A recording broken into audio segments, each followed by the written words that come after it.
And we're going live. Hey, everybody. Happy Tuesday. No, shut up, Jason. Hello, everybody. Happy Tuesday. Goodness. Contagious. As if on cue, I said, "Hey, I'm ready to go live," and immediately, Jason, something happened that required Jason to have to get up and cause a bunch of commotion. So I decided to just go live at the exact second he got out of his chair, which, as you can see, he's doing again. Welcome. This is Requisite. It is Tuesday. I hope you are sticking with us from Kids on Brooms that you just potentially finished watching here on Proficiency Bonus. I know I did. Yep, me too.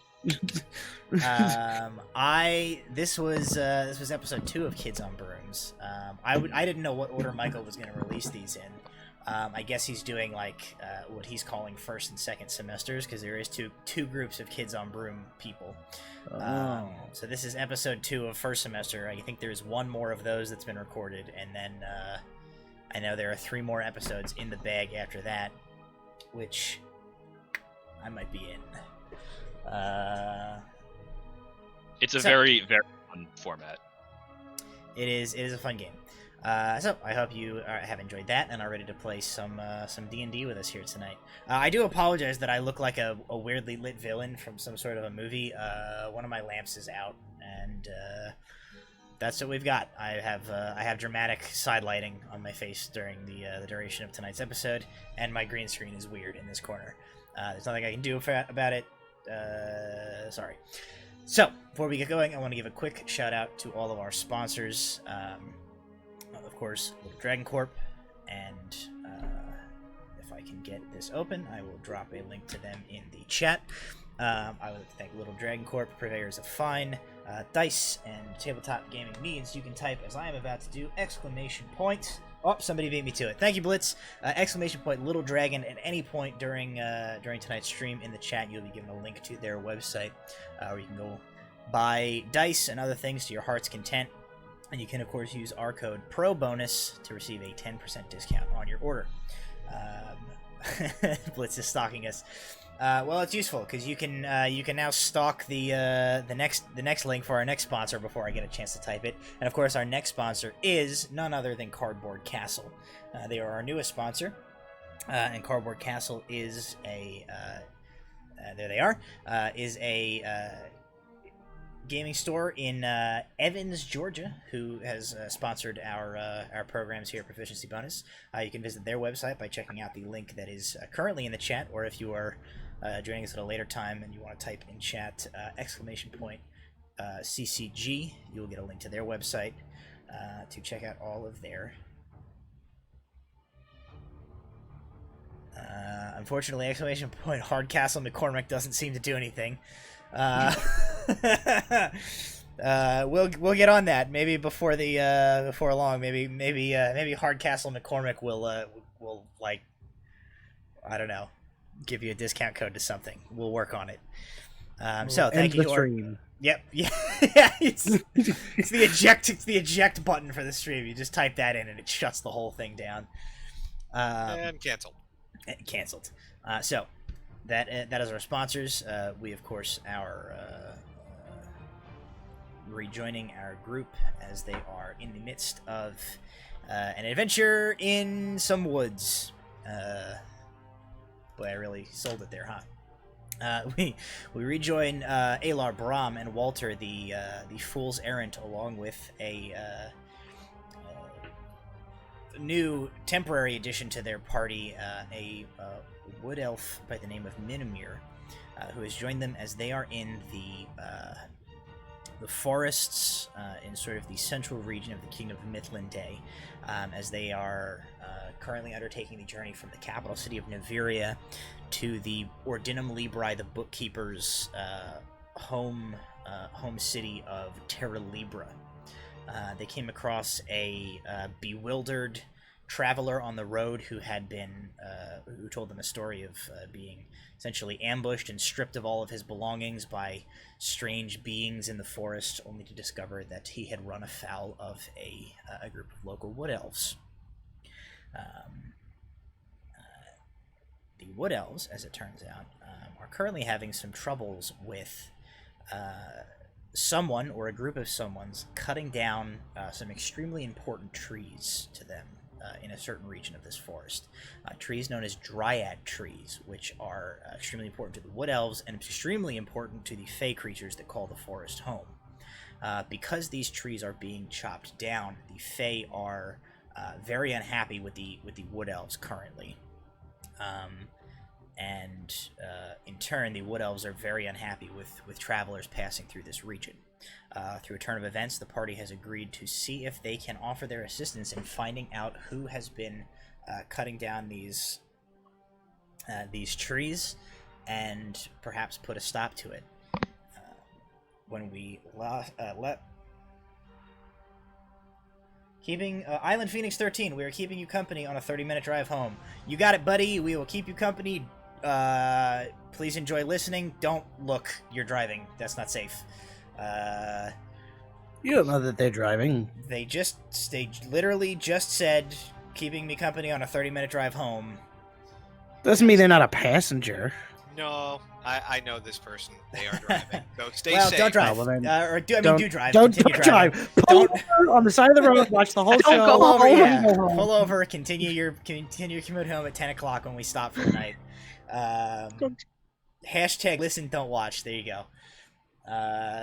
Maybe we don't make that a hashtag. That's probably it's probably not something we want to encourage. Hey, hashtag don't watch our stream. All right. So we rejoin the party as they threw a something of a rager for pixies in the forest in order to lure some local small-time fey creatures out of the woodwork, and kind of ply them for information using bribery of desserts and fun colored lights and shiny marbles and ecstasy, and sweet pixie rave music from a pixie by the name of Dandelion. They learned the general direction from which the pixies had noticed that the individuals who were traipsing around this forest had been coming from. And following those instructions, along with a bit of Minimir's knowledge of the forest, diverting them towards another Dryad tree they knew was in the area, they actually arrived in time to stop another Dryad tree from being cut down. They came across what they believed to have been two individuals, one of whom was wielding an enchanted axe, and the other of whom they never actually saw, as that person escaped into the forest when they confronted the would-be lumberjack. They quickly dispatched the individual with the axe, and Walter, upon examining the body, discovered that the man had a tattoo similar to the tattoo/brand on his own arm, although as opposed to Walter's, which marks him as an employee of the Moxham Trading and Mercantile Organization, this individual bore the symbol of Mavix Wells Overland, or Mavwells Overland, a rival trade organization to Moxham. What this individual is doing in the forest, who his companion was, if he is alone, and where the rest of his companions might be, remains a mystery. But as they dispatched the Mavix Wells employee before he was able to cut down the Dryad tree and chased off whoever his companion was, they were met by a creature which decided to reveal itself to them, a Dryad, which had emerged from the trees and offered to discuss with them. So, we will turn things back over to you guys as you're still in that clearing. The slain Mavwell employee is on the ground near the tree. One of you is holding that axe that he had. I had it, but I set it down as soon as I saw the Dryad. Okay, so that axe is sort of at your feet, and you have noticed that there appears to be like a rune engraved into the head of the axe. And the Dryad kind of has just approached and is standing there looking at you. It did. You think, based on sort of the morphology of her form, she looks feminine. But she kind of stepped out of the trees and she said,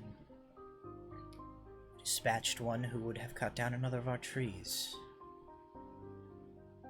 Interesting." She looks at you, Minamir, and she says, "You are a daughter of the forest, I can tell. But the rest of you are... You smell of civilization. Why are you here?" Lost boots. We are travelers passing through. We came across another traveler who offended the children of the forest, as Alar gestures towards Minamir, and was disciplined by them. We sought to see if we could offer some recompense, and we ended up agreeing to assist Minamir in tracking down who is destroying your sacred trees. You claim to be here to act on the forest's behalf. Is that so? They are helping.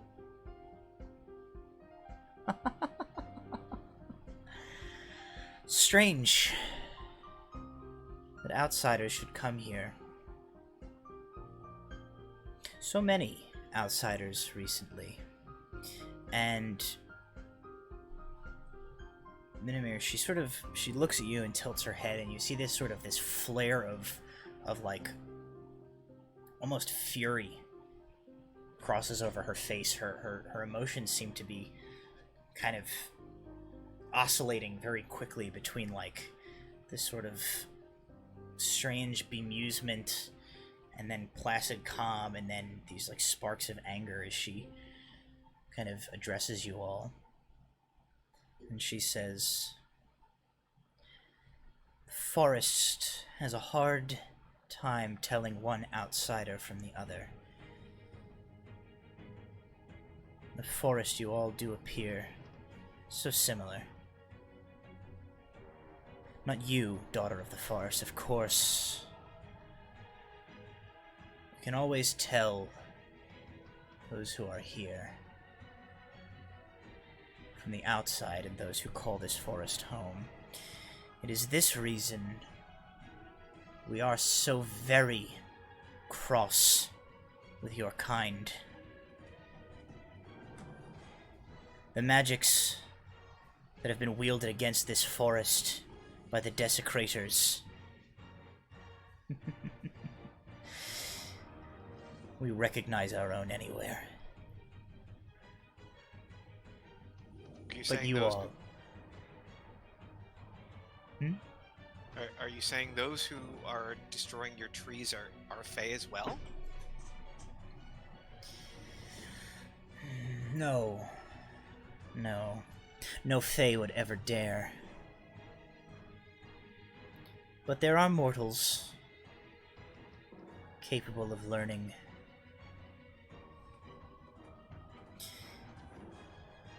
She looks at Minamir again and she says, "One of the forest who has learned to master the magics of nature works in conjunction with these desecrators." She turns her attention back to the three of you. She says, "But you are outsiders, and your actions here would indicate that you are not among those who defile these lands. Perhaps you are potentially useful." She seems to consider Minimir for a few more moments. She says,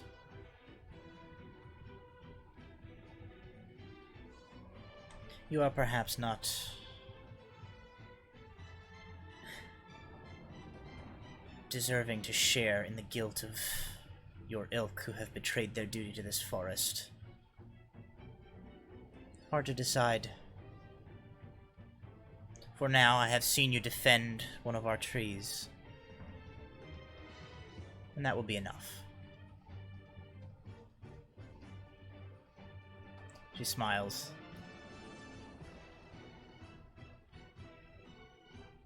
"I can offer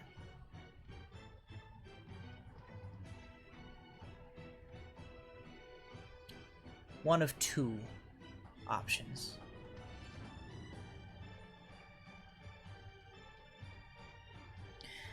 In recognition of your actions here protecting the Dryad tree, you may walk away from this place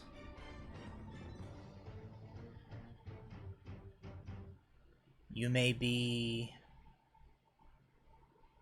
considered a friend to the Fae of this forest for 1 year and 1 day. Should you travel through these lands, the dangers of the forest will not accost you. You will find the sustenance you require, and you shall have no trouble with the beasts of this land. So long as you remain friends of these lands will be your friend for the duration. However, if you wish to be more useful, if you wish, as you say, to try your hand at ridding these forests of those who would desecrate it, then I can show you what the forest has seen. And if you can successfully drive these invaders from our forests, stop their acts of unspeakable affront to the nature here, then we will reward you with magical items from a time long forgotten. Items that have sat lost in these lands for much longer than any mortal has memory of. What do you choose? So do you want them to, like, feed the tree roots, or, like, do you want them pre-buried, or just leave them as they lie? We were already more than willing to track down and chase off these desecrators. That was the deal we made. The second option is much more attractive. Very well. She looks at each of you appraisingly. She turns away from you, and she walks in the direction of the Dryad tree that you guys protected from being chopped down. She approaches the tree and she reaches up to one of the lower branches. And as she does, you can hear the tree itself. This is extremely aggressive background music that was going on. This is still extremely aggressive. Still left it on the Pixie Rave channel. Yeah, it was still on Pixie Rave channel, and that's just no good.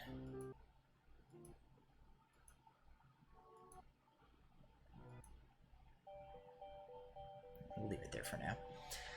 She reaches up to one of the lowest branches, and the tree itself, with a sort of groan of wood, seems to lean in the Dryad's direction.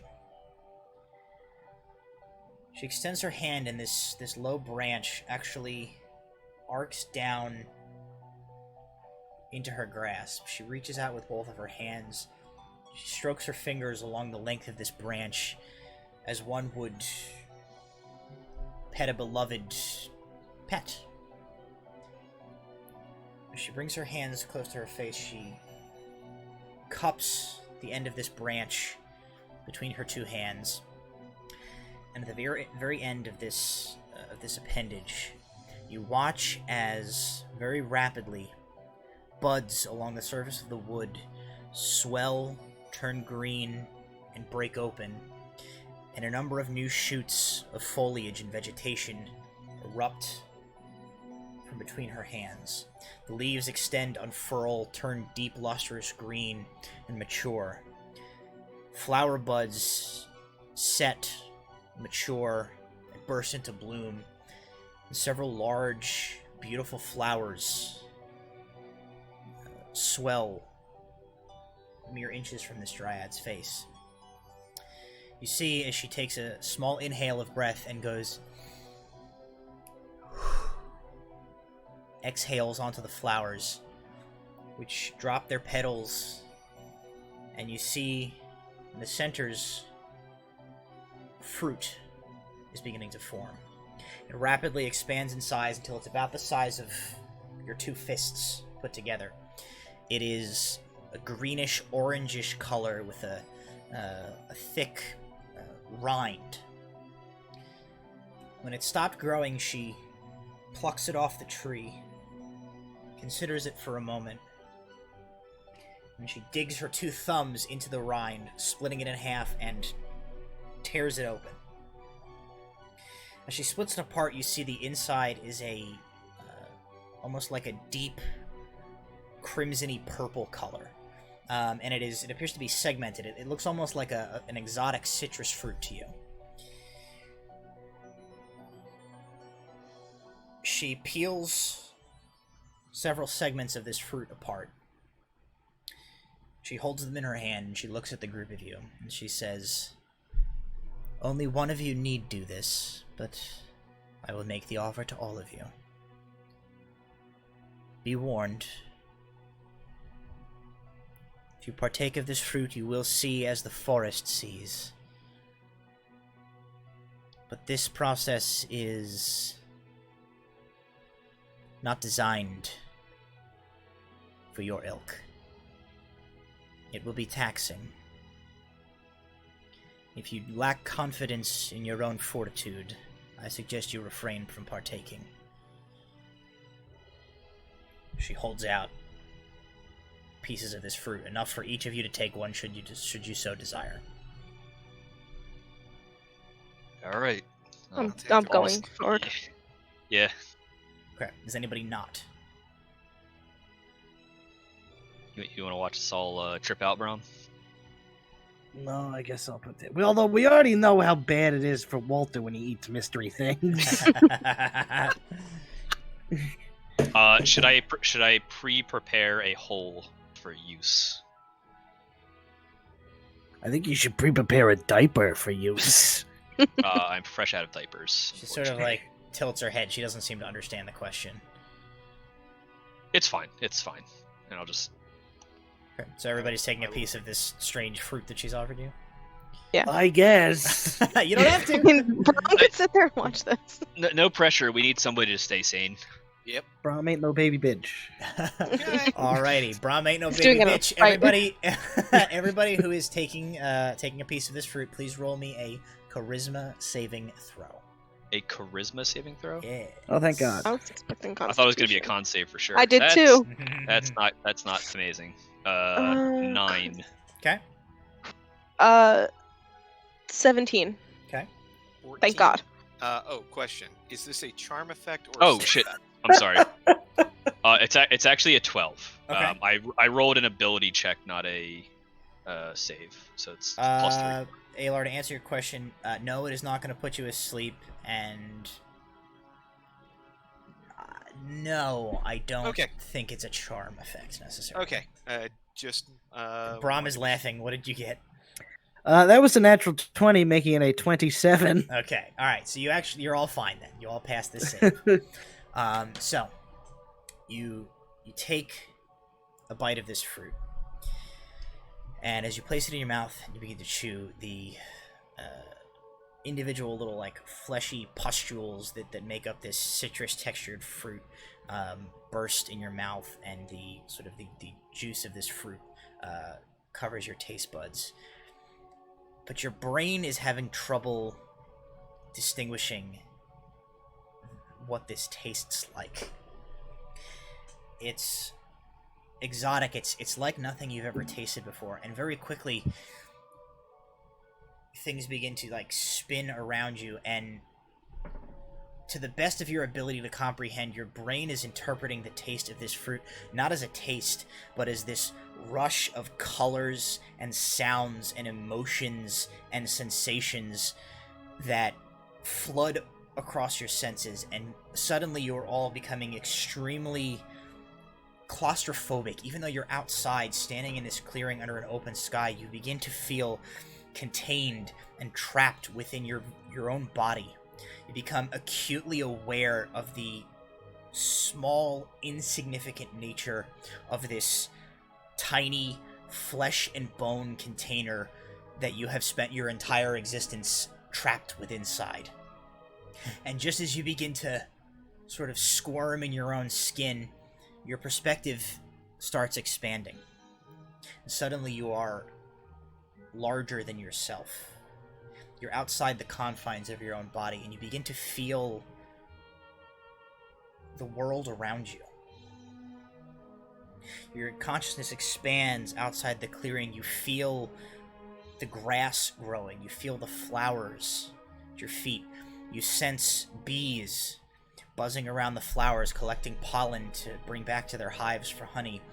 You can feel the life force of a pair of birds in a nearby tree building a nest.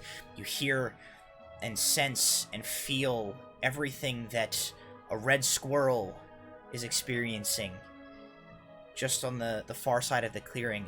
About a half a mile away, you can sense a herd of deer drinking from a small creek. You begin to become aware of millions upon millions of insects in the air, in the trees, in the earth, all around you. And you begin to feel the very consciousness of the forest. This immeasurably large, slow, methodical, patient consciousness of the trees themselves. A consciousness that is barely cognizant of matters that exist on a scale of time that would seem important to you. Your mind expands, and suddenly you are the forest. Every living being interconnected into one singular, massive, symbiotic organism. And within that forest, you can sense the Fae that live here. Creatures that are strange and magical and alien to your mind. Creatures that live and exist adjacent and interwoven and overlaid on top of the world that you are familiar with. And then you can sense the Dryad trees scattered throughout the forest. They appear to you as beacons of light, places where two worlds, the prime material and the Fey world, collide and are interwoven, places of immense power and importance to the forest. And then your attention is drawn. The light of one of the Dryad trees blinks out. As it is extinguished, you feel welling up inside of yourself an overpowering sense of grief and loss and pain and anguish. And then another tree disappears. And another and another. A half a dozen Dryad trees over what you gauge to have been the course of the last several months, perhaps. It's hard to tell when your perspective is that of the time frame of the forest itself, but you see one after another these trees blink out of existence as they are cut down by something, and each time you feel as if a part of your very essence is forcibly ripped away from you, as if somebody had taken a blade to your flesh. you get the sense with those saves that you had made, you're able to maintain a little bit of your own sense of reason in this state, and you can just grasp at the corner of your consciousness that there is perhaps a pattern to where these trees are falling and being felled. And then your consciousness begins to recede. You are no longer the entire forest. The largest, oldest trees fade from your mind. The range at which you experience existence shrinks and shrinks and shrinks. More and more, drifting away into the ether, until you are once again confined within that clearing. You can sense your own physical bodies. You're acutely aware of just how small and insignificant they are. You can sense the Dryad still with you in the clearing, her life force burning with this flame-like passion of sorrow and anger and grief at what has been happening in this forest. And you recede, and once again, you're back inside your own body. You battle for a few moments with that same sense of confinement and claustrophobia as you have to mentally switch back from being something that is hundreds of miles in expansiveness to just a single individual. As you open your eyes, you see that the sun hangs low in the sky. It was barely midday when you took the fruit. It seems hours have passed, though to you it felt like mere moments or minutes. As you regain your senses, the Dryad is standing several feet away from you. She hasn't moved from where she offered you the fruit all those hours ago. She's looking at you with a sort of a blank expression, her head tilted slightly to one side. She just seems to be giving you time to collect yourselves.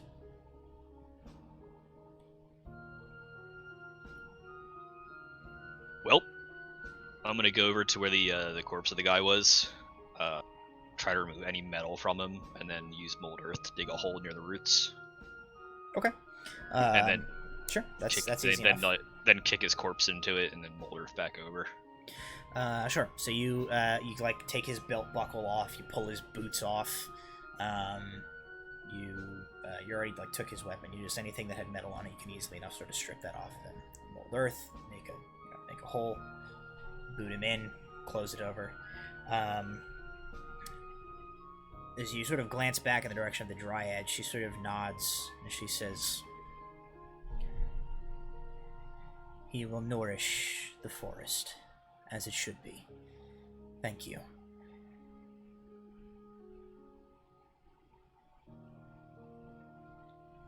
Oh, I guess we got some trees to feed. While Walter was doing that, I stayed facing her but tilted a little just to kind of obviously wipe my eyes because I'm having a full-blown I live in this forest freak out. Sure. And a little more emotional than the others probably given the feelings of when things died. But then when I'm back to them, I'm pretending like it never happened. I'm tough, let's go kill things, but not. Alar's gonna reach into his pack, get a rag. He's gonna wrap the blade of the axe up, and he's going to stuff it in his bag. Okay. Once you guys seem to have collected yourself a little, the Dryad looks at you and she says, "Now you have seen what the forest has seen. Someone is targeting our Dryad trees, our sacred places, cutting them down." She gestures towards the one that you guys saved today.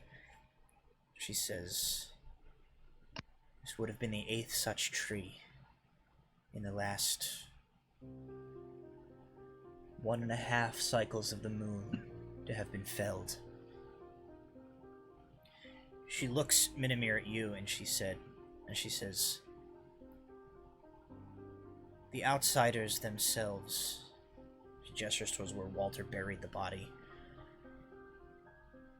"they are not of this forest, but they are accompanied by one with intimate knowledge of the magics required to conceal their movements from even the Fae that live here. This is how they have gone undetected. She sort of shakes her head. She says, "You have shared the consciousness of the forest. I can see in you that you are not complicit, but one of your kind is." We shall find them, and we shall stop them. I'll spend a moment just thinking of if I know of anybody from my group that has left recently or done anything that, has been shifty now that she's basically telling me this is one of my kind and I want to figure it out so I know who to aim for. Make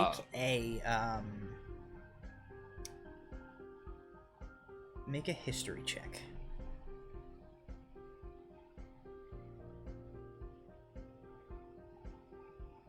$15. Okay. As you sort of piece some of this together, as this Dryad explains that whoever it is that's helping these intruders is of your kind, you get the sense, at least with some of your dealings with the Fae before, your kind does not necessarily mean, at least you think it probably in terms the way that she's using it, does not necessarily mean like somebody from your village. She probably means it is either a wood elf or at least like a native of the forest, a mortal native of the forest as opposed to a Fae. Mm-hmm. But as she sort of describes this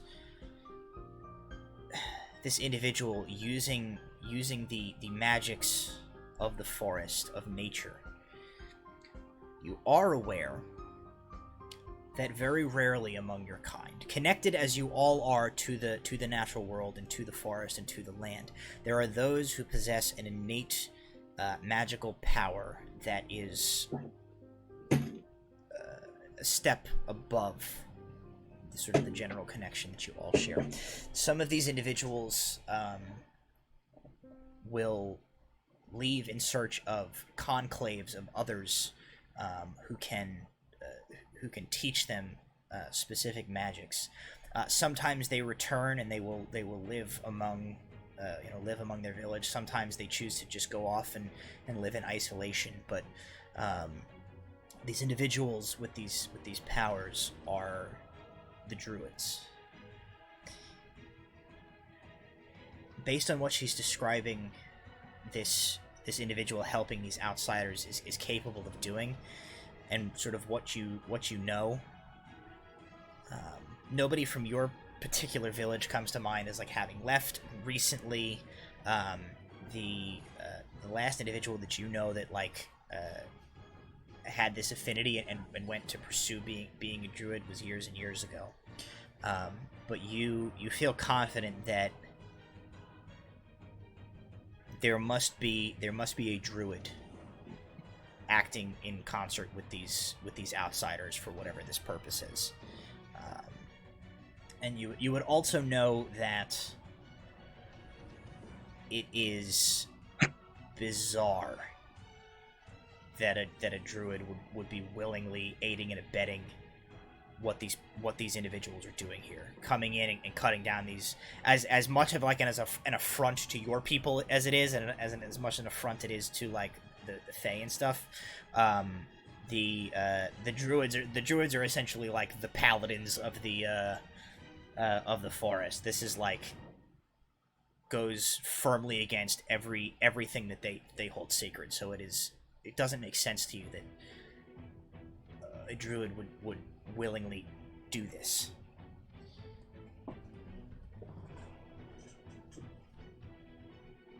Oh boy.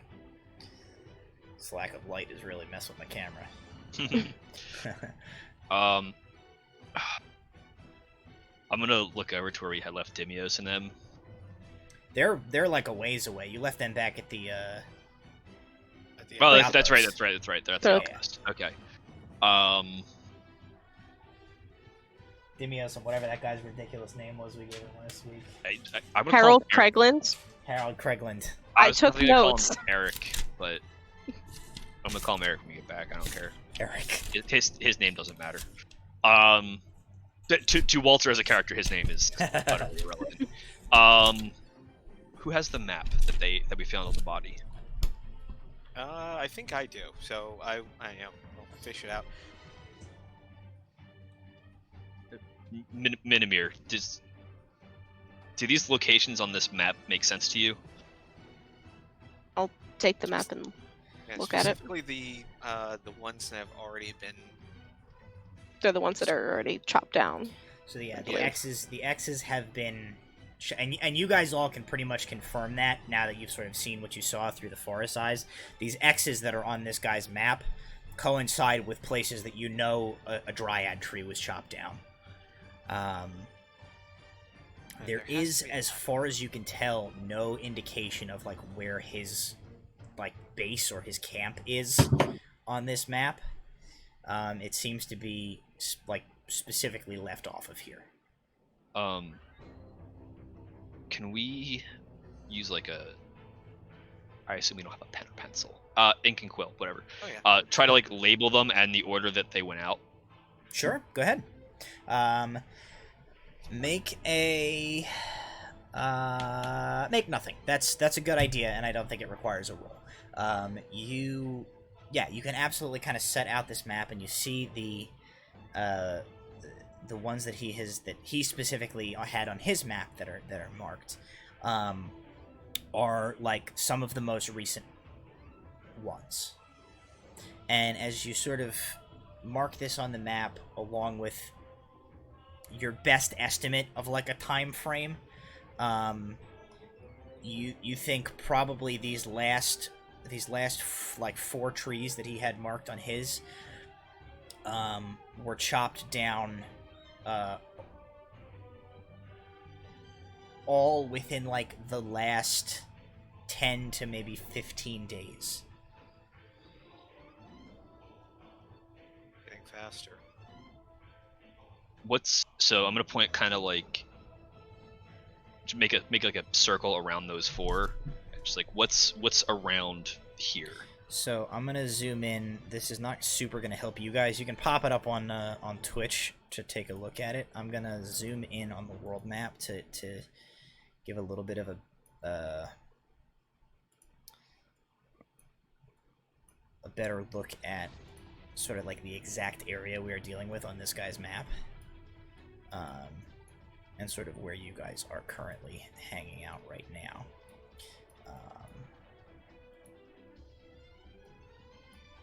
Let's see if that's about big enough. Make it a little bigger.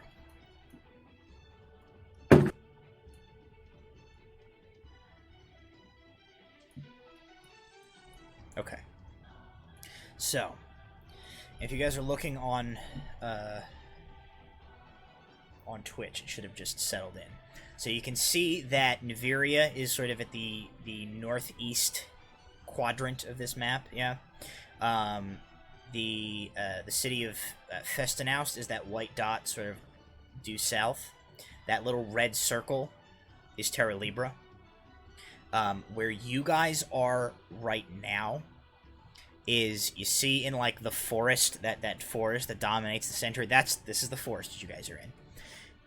And sort of where you guys are right now is if you look at like, I don't know how to necessarily indicate this, but you see there's sort of a little like, the sort of southern tip of it is kind of its own little like oblong peninsula. And then there is that part where the gray, the non-forest part kind of juts in and makes a little like nub.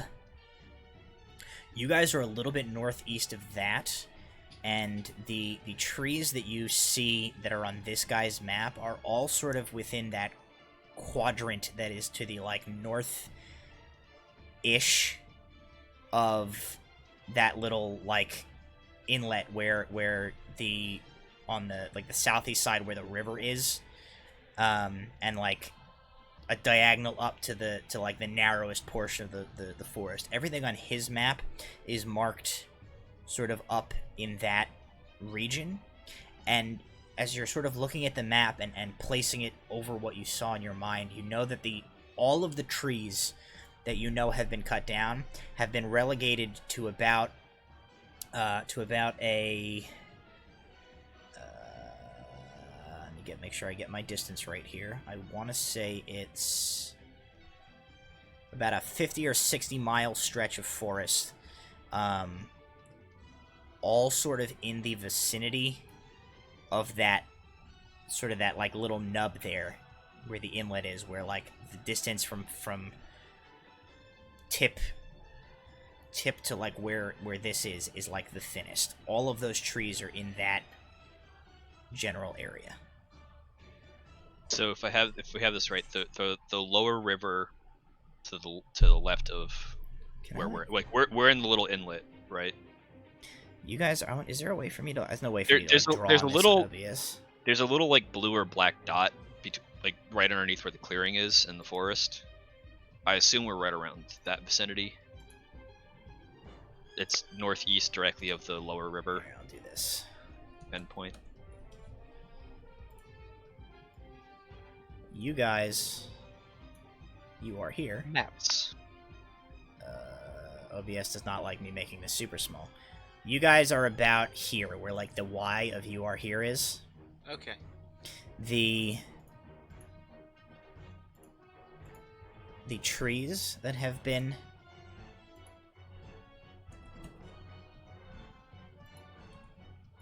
chopped down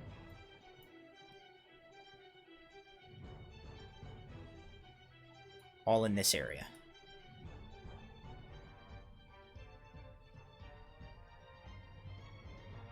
Minimir's village is a little more northeast from where like the Y and you are here is. Oh, okay, I see. I thought we were further south somehow. So you guys are about there. The trees that you know have been chopped are all like in this sort of area here. So they're expanding north. With like the ones on his being like the northernmost ones that are like here-ish.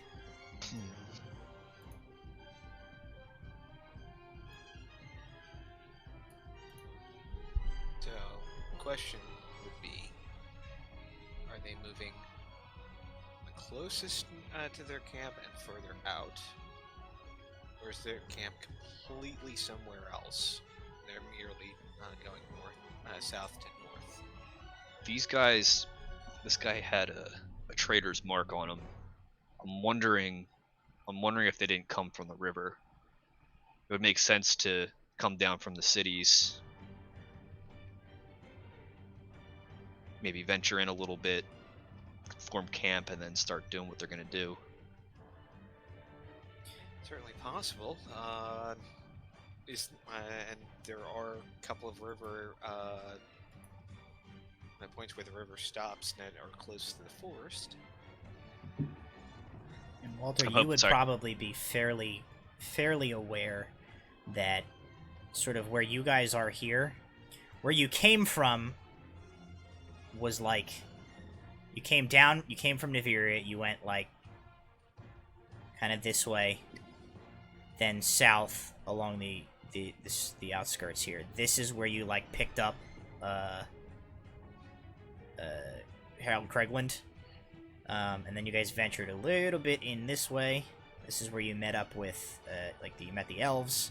They kind of dropped you here, and then you have worked your way south here. But the main trade route here, from where you guys like diverged, basically goes like this around the outside of the forest, and then about here it diverges, heading south towards Festinaust and continuing west this way up towards eventually Lyra and the perimeter with the Blighted Peninsula that the Order of the Radiant Dawn protect. So you definitely know that like trade route goes like this, and then like thus ways, and then heads that way as well as south. So you guys are like kind of away from, sort of in the center of where the trade route makes a big U around this chunk of forest. Right. So they're trying to they're probably trying to cut through, save a couple days on a run.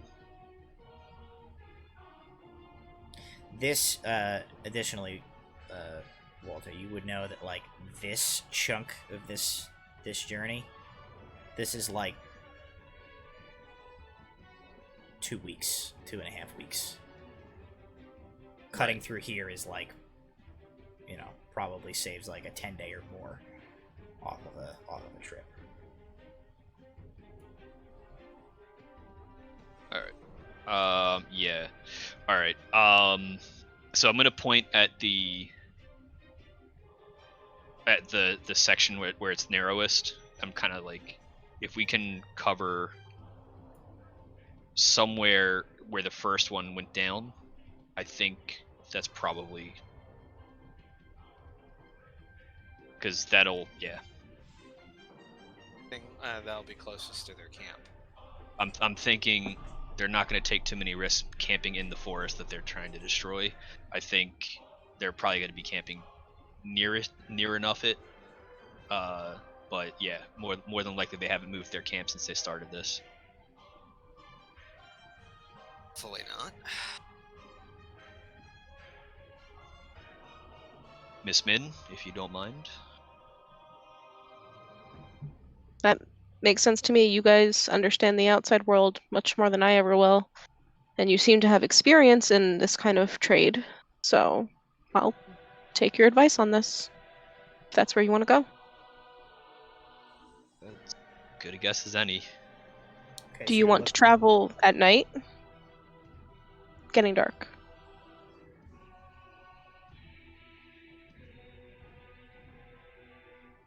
Dark vision, dark vision, dark vision. Just double checking. I will be a handicap, but if you all are willing to push forward, I'm okay with pushing. If you think we need the rest after that exciting adventure.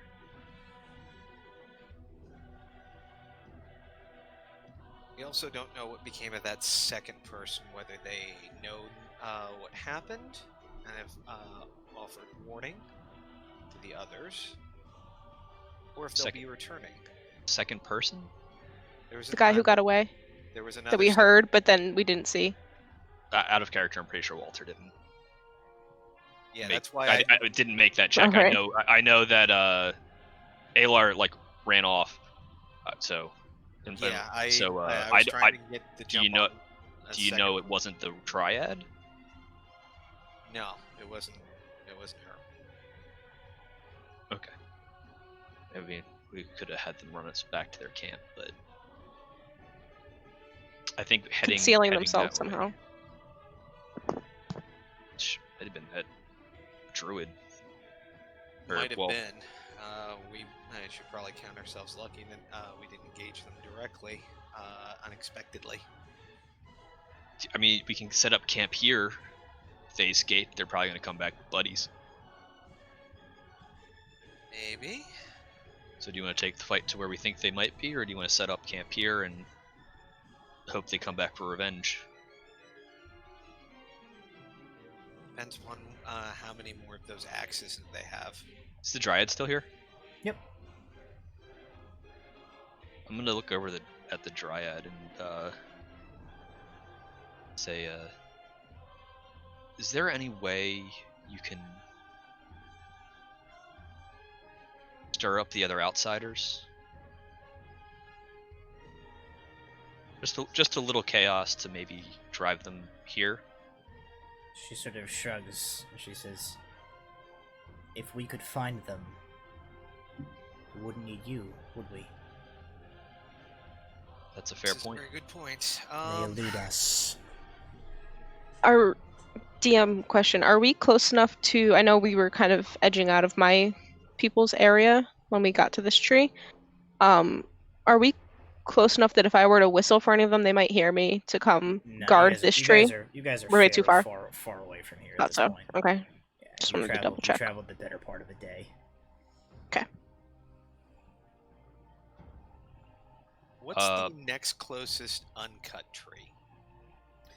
The next closest uncut tree. There's one There's one if you head like directly due north from you. There's another one about a day's travel that way, and then there is one about a day's travel due south, and a little bit to the east. Which one is closer to where I suspect they might be camped? Probably the one in the south. I'll take us in their direction, and they may seek to move up their timetable. Time is money, and given what I've heard about this organization, they like to cut corners. Then south?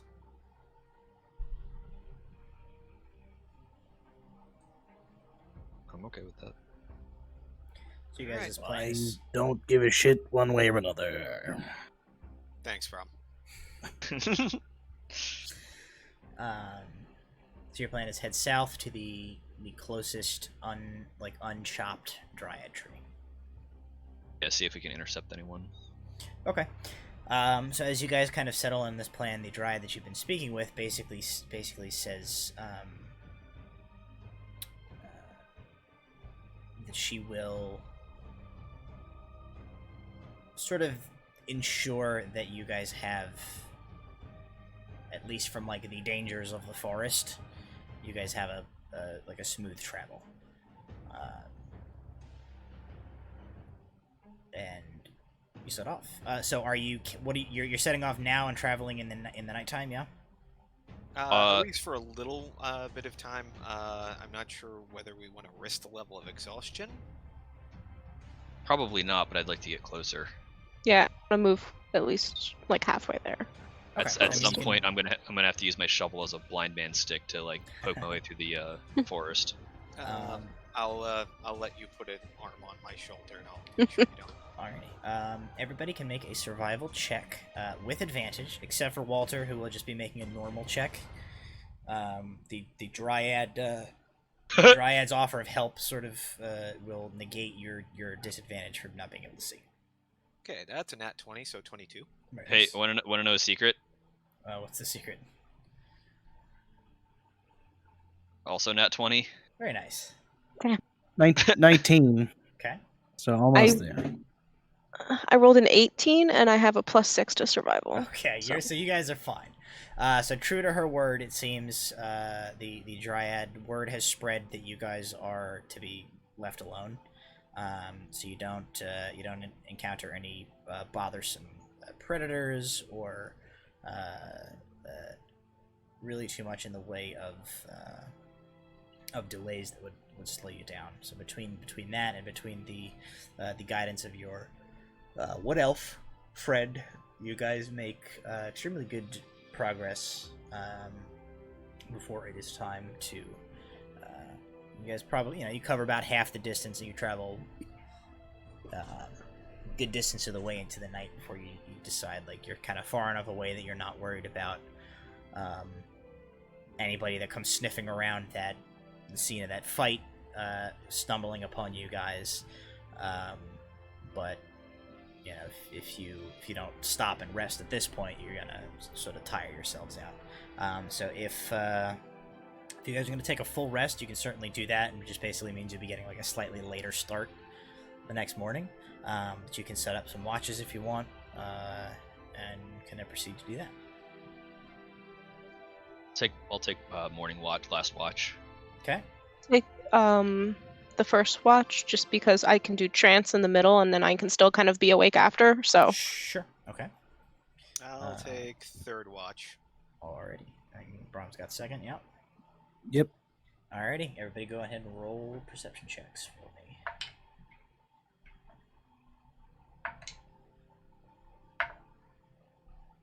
Ooh, 22.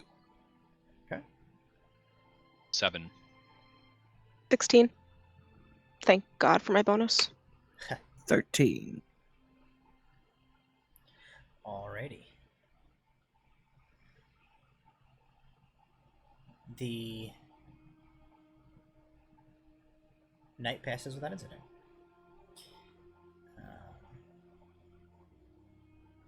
You guys Cool. make your small camp.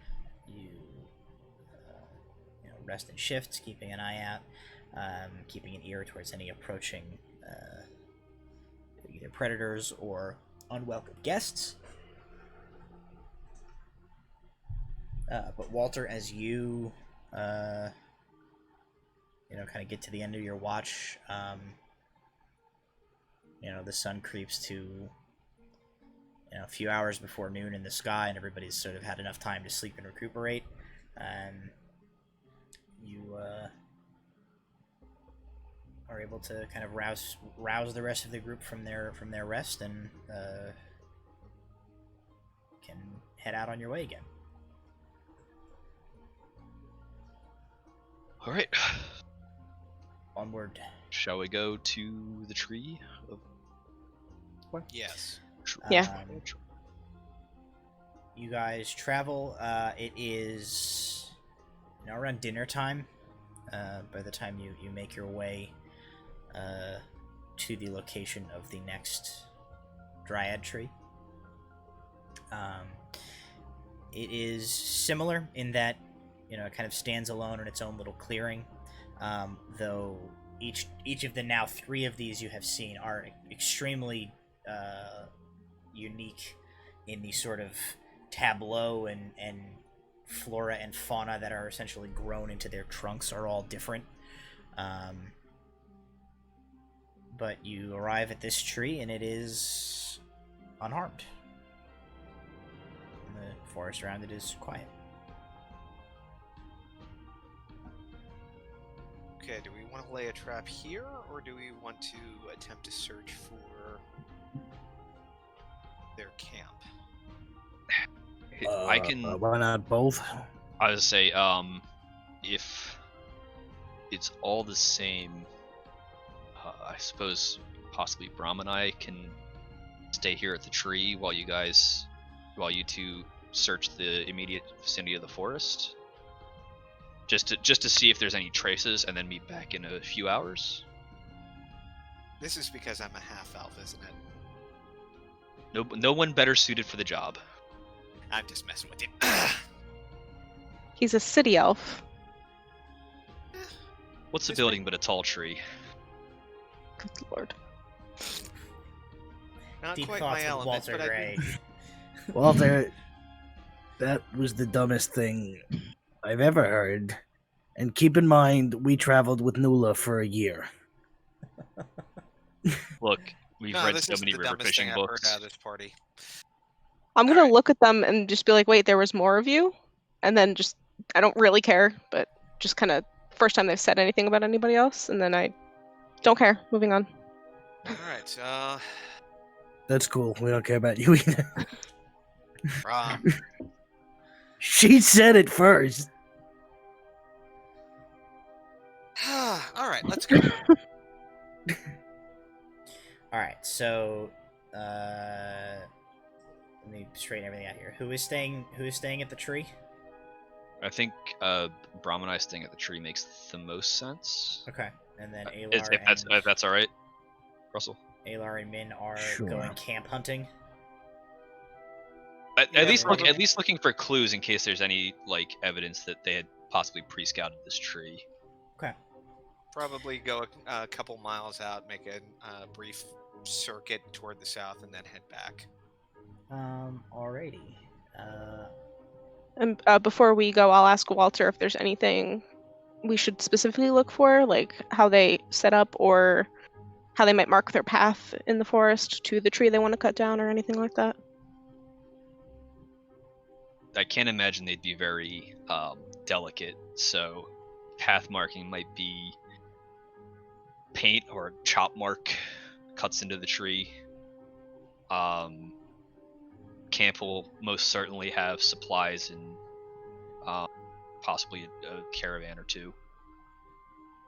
Lots of fires, I'd imagine, as well. They might not be quite concerned with that kind of stealth. Okay. Yeah. I'm gonna try to hastily. I'm gonna use Mold Earth to draw the symbol of the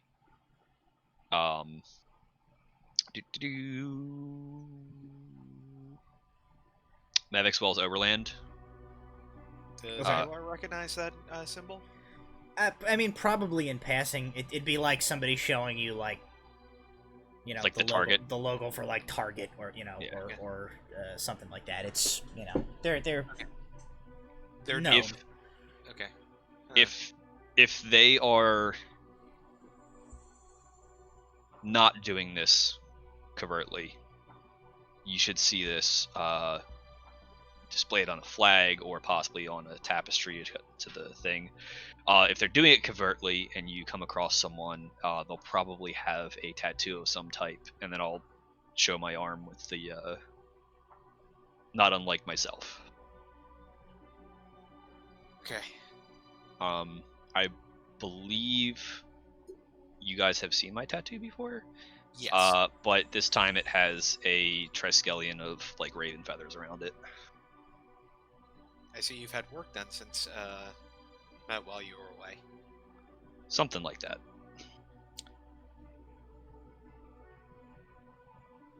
Lead on. We go hunting. Alrighty. So as Alar and Minamir head out for the remainder of the day to do some scouting, Walter and Brom, what are you guys doing at the site of this Dryad tree? The quick question: the tattoo on the guy who we utterly eviscerated at the Yeah. other tree. The guy who got It was, splintered, yeah. Yeah,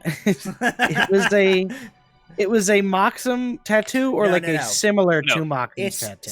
similar in the way that, like, this seems to be a popular thing Similar among, like, vein, different company. employees of these types of companies, is that they like sort of like tattoo their operatives.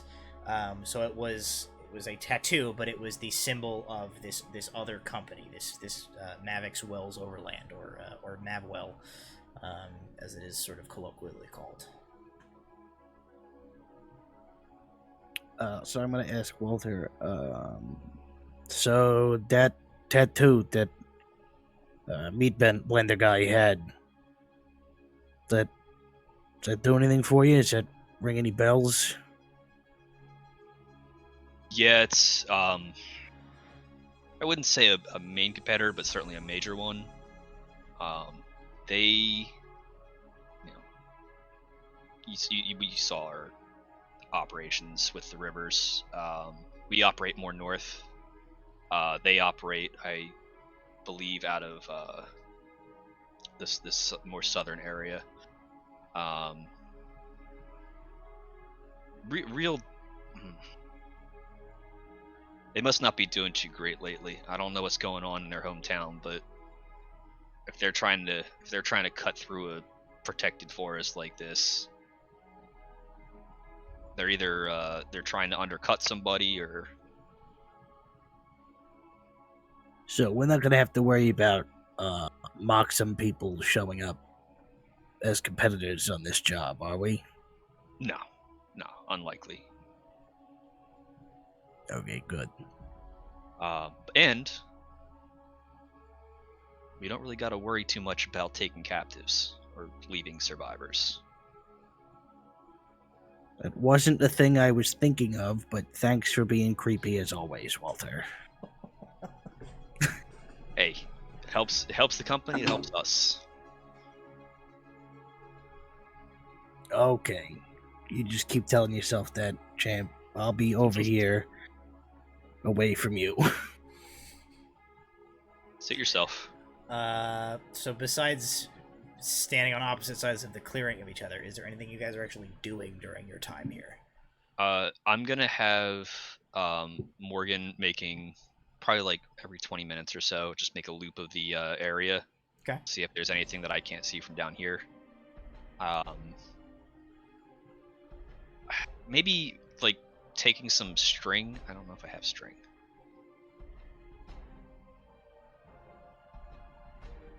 Actually, I'm gonna take a look at the dragon mask. Like, you know, set up one or two like rudimentary like alarms in the area.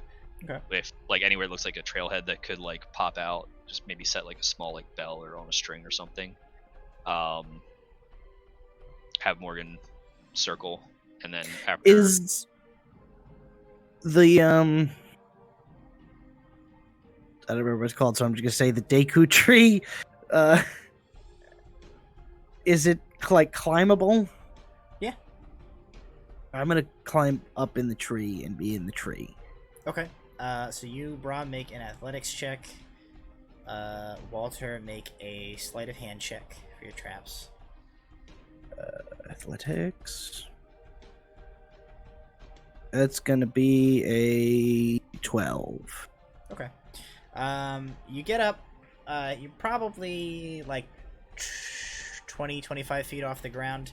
You get a little concerned about. Yeah, I'm going not any trying to get higher. like I'm not trying to get like super high up in the tree. I'm essentially like up in the tree to be like if I need to drop down and surprise somebody with a stabbing. You're able. I will. You are certainly within like you find a kind of a comfortable place to set yourself up that you can pretty easily like drop down a few more limbs and then be within like drop bear style surprise stabbing range if you need to be. Drop orc. And what was the sleight of hand for your traps, Walter? Well, one of the numbers is a 2. And the Okay. other number is also a 2, so it's a 4. Okay. So Brahm, from where you are in the tree, you see what might be the worst trap ever devised by any living being. Walter sets out like a just what like is a this? box propped up by a stick. It is what is ostensibly like a bell trap. It's just a bell hanging from a string, like from a tree branch. It's clearly Directly been, at eye level. yeah. It's look, it's something. Then I'm gonna go like while Morgan's like flying, I'm gonna go like pretend to take a nap at the tree, Okay. like at the base of the tree. Alrighty. So the worst trap of all time has been set. Morgan is doing laps. Brahm, you are up in the tree, and like directly beneath you now is Walter. You're pretty sure is pretending to be asleep, so he doesn't have to talk about the quality of the trap that he set with you. As you just wait up there. So I'd like both of you guys to make a perception check for me. Okay.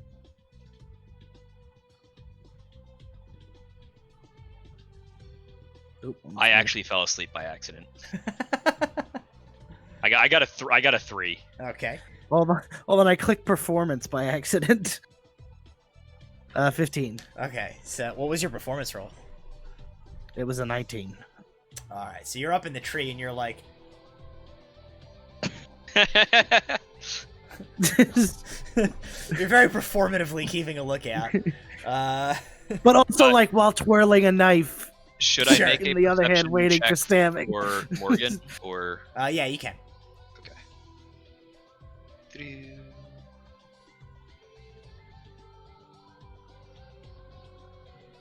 Her perception is +3, so that's great. She got a 14. Okay. Alrighty. So as you guys are doing that, we will shift perspectives here to Alar and Minimir. So with the amount of remaining daylight that you have in today, with the objective of basically going out to scout kind of as far as you can and still like be able to get back by dark, you have, we'll call it a half a day's worth of travel, which means you can probably woods wise I want to say you're looking at, I think it's 18 miles in a full day's travel.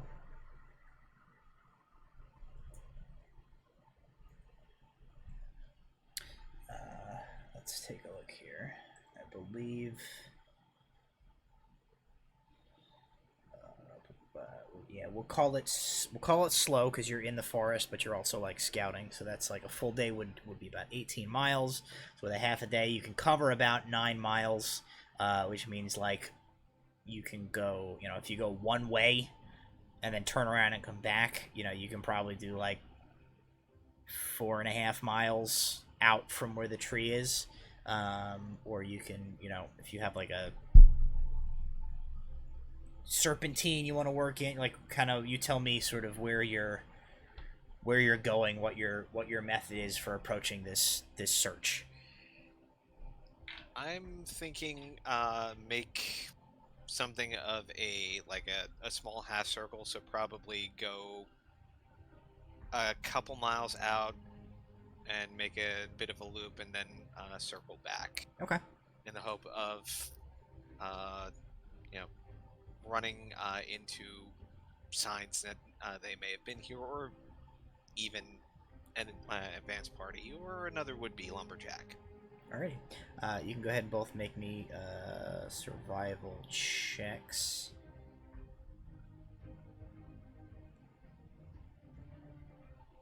$14 total.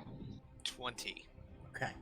Alright, so easy enough to kind of keep yourselves on pace as you're doing this. So as you guys are, walking, are you, I don't know if you're talking to each other at all or anything like that. You certainly, the floor is yours for a few minutes if you're discussing anything with each other during this time before I continue narrating what happens. Sure, Halar will attempt to strike up a conversation, and it's probably going to go horribly, but so are we the first outsiders that you've run into? First we run into, the first we've helped. I mean, you would have fared better on your own in here than with your group, just because you are somewhat like us. At least in the pointy ears. What is it with everybody talking about me being a half-elf? And he grins to show him that he's not offended. She's obviously less edgy around him, mostly because he's been he's part elf, and then B, he's been very careful and thoughtful in how he's been acting, and I was very amused by how he talked to the pixies and everything else. So like, he's cool to me, so it's a little easier. Well, Also, because she's racist. everyone's a little bit racist. I also, Lord. if people are watching this at a later date, rewind to watch me do like her whole speech. I was just getting closer and closer before I spoke. Yeah. I saw it. I was like, oh crap. No. Well, this is not the first time I've encountered wood elves, although not in this quote nation. Not that you particularly recognize or care. Mithlinde, Ignean Empire, that sort of thing. I haven't encountered wood elves, but I've encountered elves with wood. Heyo. Stay tuned for Brahm's like spin-off sitcom where he just does like he just does like stand-up comedy. Brahm is the new tomatoes Rodney ready. Dangerfield. Yeah. I'll kind of look at Alar as we're going and say, so there were more of you at some point? I know we left some behind, and you said you have some on a road somewhere, but what, did they die? No. Did they just get sick of the big one? Brahm isn't actually the well, he is the biggest of us now, but no. Have you ever encountered a dragonborn before? Through the winds, you I just hear, just see him "Nobody gets like sick of the big one." like creeping closer to the goddamn mic. I'm waiting for the moment to interject. Worth it. On a whisper through the trees, you hear. Worth it. I think you hear Brahm from miles off say, "No one gets sick of Brahm." I said no one gets sick of the big one. Because that's what she said. I'm purposely just egging on Brahm at this point. Anyway, to the question of Dragonborn, I'm gonna hazard a guess that no, she is not. She's never really left the forest, so Well, tell him that much. I don't know if you have any legends or stories of dragons, but picture about, and Alar puts a hand about half a foot or so over his head, and even broader than Brown was. Blue scales. Sweetest thing I've ever met in my life.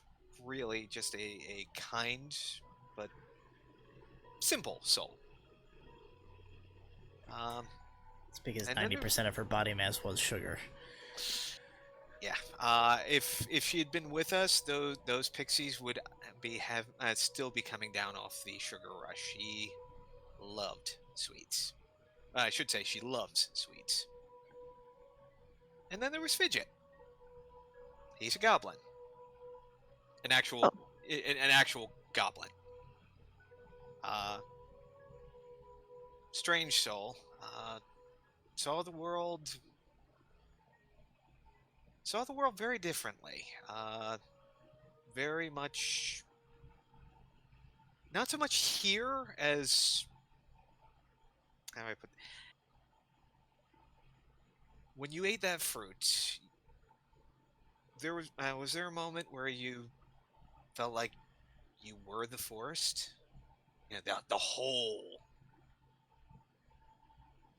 I think that's kind of how he sees the world, almost always. Are you sure he's not crazy at this point, then? Oh, I'm quite certain he's crazy, but that doesn't mean he's insane or wrong. Okay.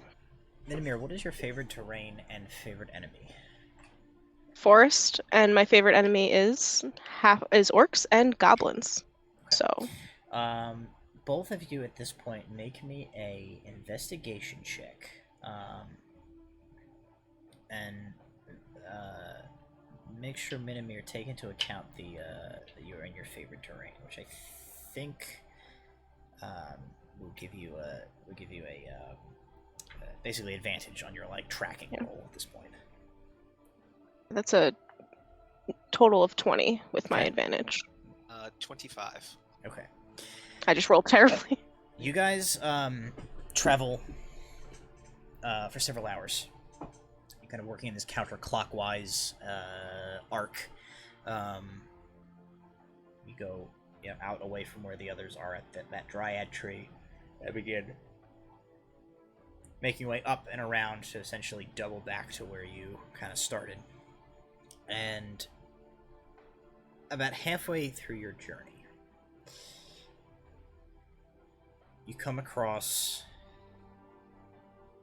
something that catches your eye. Minimir, as experienced as you are hunting and navigating in the woods and tracking, and Alar, as sort of perceptive as you are to just subtle details in the world around you, you guys notice just along what is basically a game trail, there is a low-hanging branch off of some of the underbrush has been broken. In and of itself, nothing out of the ordinary. It's kind of what you would expect if, sort of maybe a deer or some sort of a larger game went by. But as you both notice, right next to that broken piece of branch, there's a second branch that has broken. Except they are broken going in opposite directions. Which would indicate to you, based on your kind of years of tracking experience, something passing this way and disturbing brush, looking for broken branches, signs of things passing. You would expect it to be in whatever way the thing was traveling. The fact that these are broken right next to each other, distinctly facing in opposite directions, immediately sets off, alerts you, and you look at this, and it is, you think, intentional. You think this was put here to draw the attention of someone with a keen eye. I'm not gonna get any closer to it than getting that gut feeling that it's intentional, and I'll pull out an arrow and knock my bow and just kind of look around. Okay.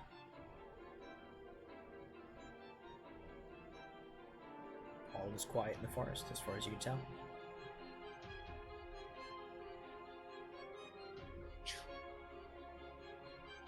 You're just pissing me off.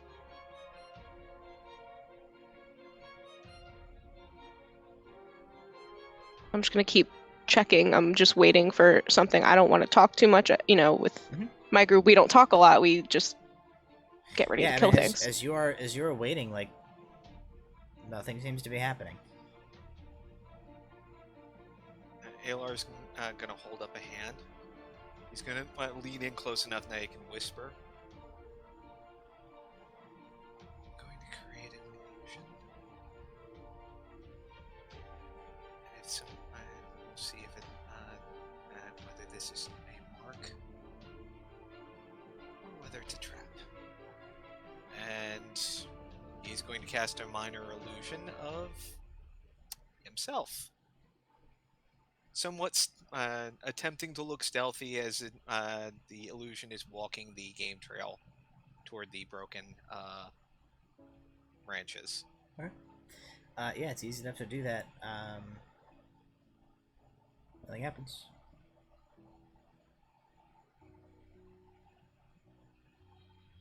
Trail mark. Your illusion doesn't bear any weight, though. Yeah, that's a good point. I'm gonna shoot an arrow at that marker point, like in the ground right before it. Okay. Yeah. Just to. You loose your arrow, and it just kind of with a hits the ground. I make my illusion start and then start running into the brush and then dismiss it once it's out of immediate sight. Okay.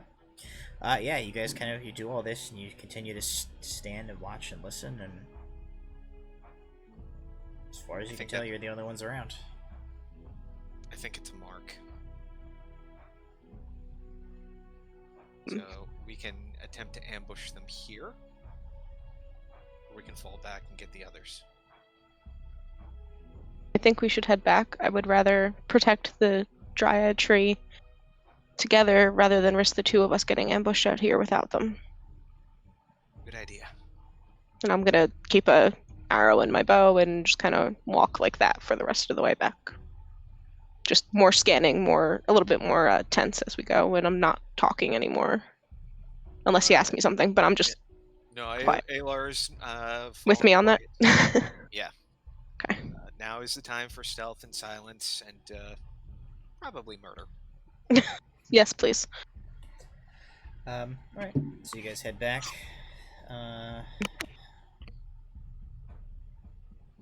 Brom, you see them, Minimir and Alar, a couple of hours after they had left. You see them re-enter the clearing and begin to approach the tree. You kind of look down, you're like, oh shit, I guess Walter actually fell asleep, as he does not appear to have noticed them return. And it's just kind of like hanging out down there. Alar and Minimir, you guys sort of re-enter the clearing. For some reason, there is just like a single bell tied to a string, like right in the middle of like an opening into the clearing. And you see Walter is like kind of laying at the base of the tree there. You don't see Brom as you enter in. You take like 6 inches of a step to one side and just walk past the would-be alarm. Alar just he lets Minimir go past him. He just looks at it and he just looks horribly affronted. He looks almost insulted.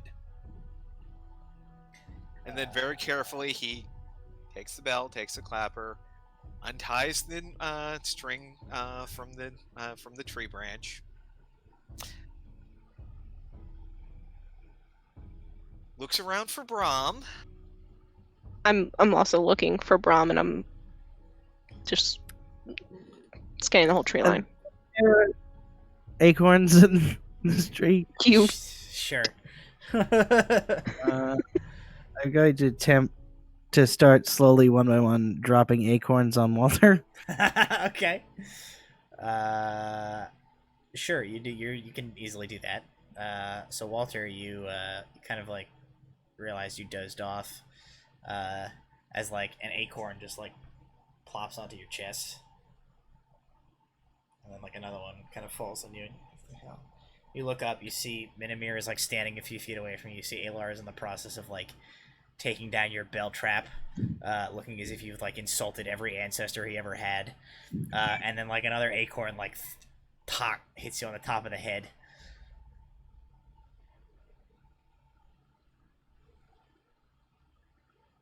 Oh no, he's been cursed by silence. I'm gonna cast silence on this He area. forgot how to talk. It hit him in the head so hard he forgot how to talk. I'm gonna look down at like what is clearly a pile of like acorns. I'm just gonna look up and just look at what I assume is probably Brahm. As he looks up, like a total hailstorm of like 15 acorns come at once. You look up just in time. You look up just in time for Brahm to like empty his shirt. He like bunched up his shirt like this. He lets it go and just like a bucket full of acorns land on you. Brahm. I'll just. Then I'm gonna rappel down and be like, "You said shitty traps." And Alar's gonna like look down at Walter. You did this? It seemed like a good idea. It was a ruse. A ruse for what? Yes. Maybe they'll Although- think, "Oh no, look at that trap that guy set. He's obviously mentally handicapped. We can't murder and rob him. It would be too sad." First of all, and then I'm gonna wipe the sleep drool off my face. Alar's just gonna head back into the forest a little ways. He's gonna reset a proper bell trap. His hand check is a 22. Okay. Did you guys find anything? Tell him about the broken point. Probably a scouting group. Were they pointing in different directions or the same direction? On the same Different. side of the tree?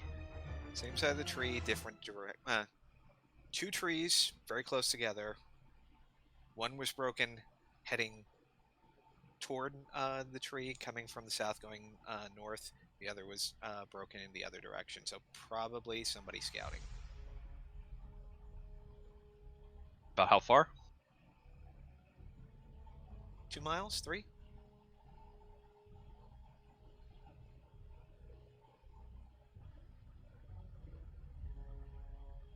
So, Want to try to run it down? What do we Or do do you with wanna- this information? Do you want to run it down and head back and see if we can backtrace where they went? Or do you want to stay here and wait for them to maybe see us and then pick a different tree? We could set more traps. The problem is going to be catching that druid. I mean, he, she, they were gone. So our best hope is to try and catch them by surprise. Now, if we want to do that here, great. We would venture a little bit closer to where that marker is. Also great, but we're gonna have to do it fast because it's getting close to dark. And How big is the perimeter of the woods, roughly? The perimeter of the woods. Like the perimeter of the clearing. So like the clearing is the like clearing. The clearing is like 20-30 feet across. like It's not radius super or big. diameter. Like diameter probably. So like 15 feet to the woods. From like the tree, yeah. Yeah. Okay. So I am going to set a trap. by using mold earth to dig to dig a moat of 5-foot holes all around the vicinity of the tree, like just at the edge of the forest, as close to the underbrush as I can. Okay. And then I'll leave like one path for us to like leave out. Right. Yeah, that's easily enough done. Alar, Brahm, Min, if you guys want to like throw some sharp sticks in or cover it over with like brush, you guys are clearly better suited to that than I am. I will leave the path that's left open where Alar set the trap. Okay. So if we defend here, we have a little bit of a moat in case somebody tries to sneak in. If we head out, at least they might get tripped up a little bit. So I think you may be right that if they do see us here, they might just leave and head to the other tree and we'll miss them. So maybe best to move out towards the marker, and hopefully they fall in or get trapped and we'll hear it because it's not too far away. can anybody cast the alarm spell? No. Alarming. Okay. It's too far for using one of the familiars to leave here to I scout. think the face Matt just made was in reference to a spell he thinks I have but don't. No, I was in reference to the pun that Jason made that hurt my Oh, soul. okay. I thought you thought I had that ward or whatever. No. I was just he doing went. my He best went. Does to- anybody have alarm? And you all shook your head. And he went alarming, and I went. Oh. I was doing my best to let that pass and just. Only like 50% of what Jason says penetrates my ears. As it should. So your plan So we're gonna try to- is Try to backtrace the path that they had left. okay. So at this point, you certainly can begin moving. You are starting to like lose light. As it gets closer to the end of the day. But you probably have enough time to get back to where they had seen that, and then continue to do a little bit of exploring before you have to kind of make the decision of whether you like hunker down until daylight or continue in the darkness. So you guys can make a survival check again. Everybody. 16. 15.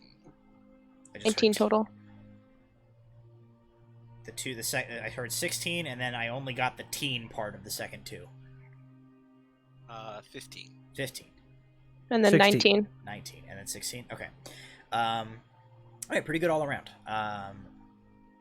However, Minimir, as the resident expert tracker and woods person here, what you are able to find before you sort of run out of daylight.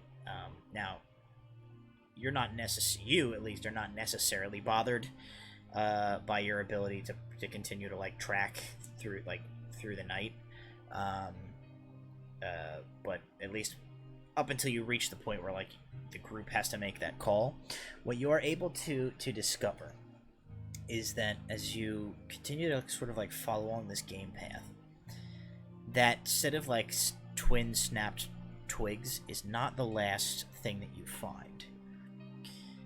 You find other subtle indicators, all of which seem to be guiding you guys somewhere. It's as if somebody is marking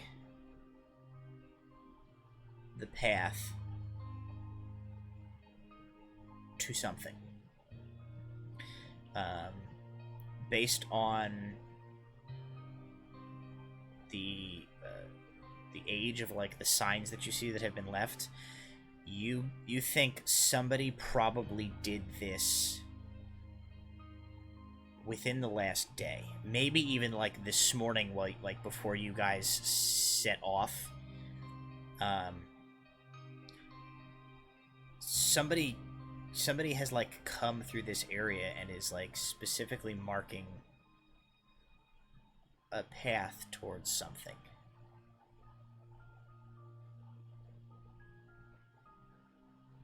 As we go, I'll kind of point them out to everybody as if I'm the only one catching most of them.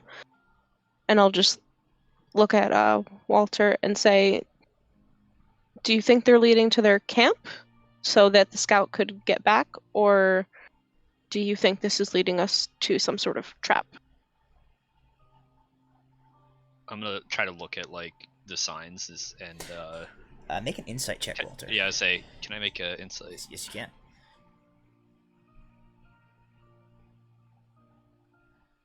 I got a 5. Um, So you can tell me how I feel about this, and I You- will roll with it. so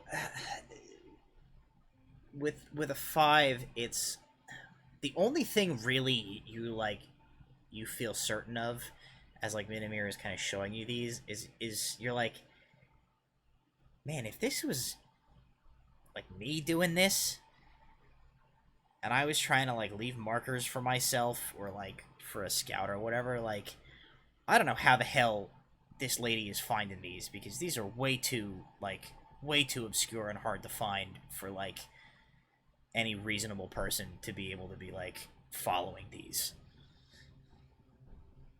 What is an insight check of a 20 for someone who's a little more used to looking for obscure things? In the similar vein of like sort of Walter's like, who the hell would be able to follow this? With that insight of a 20 and with maybe a little more of your sort of like natural suspicious nature, your gut tells you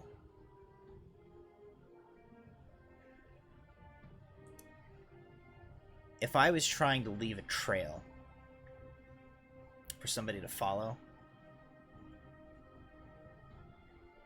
and I maybe didn't want somebody to notice that I was doing it, this is the kind of stuff I would be doing.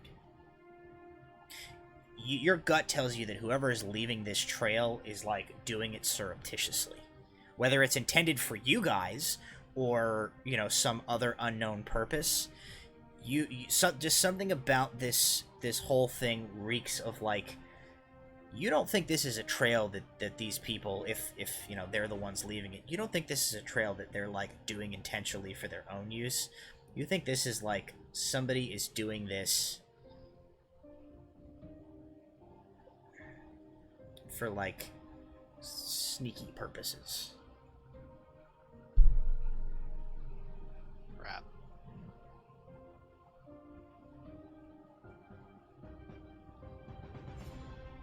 I mean,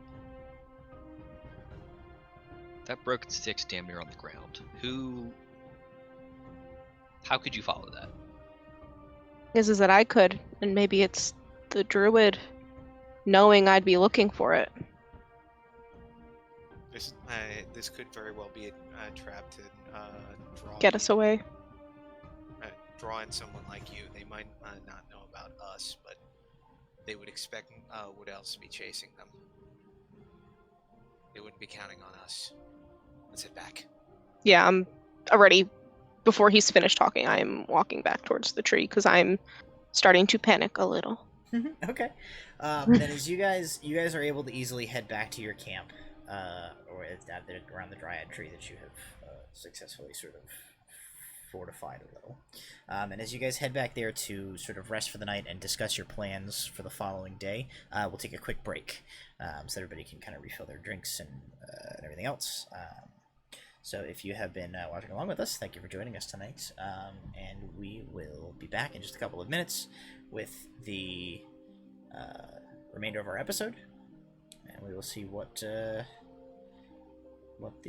party does as they are sort of picking out a trail towards left by some unknown person for some unknown reason, towards leading them towards an unknown location.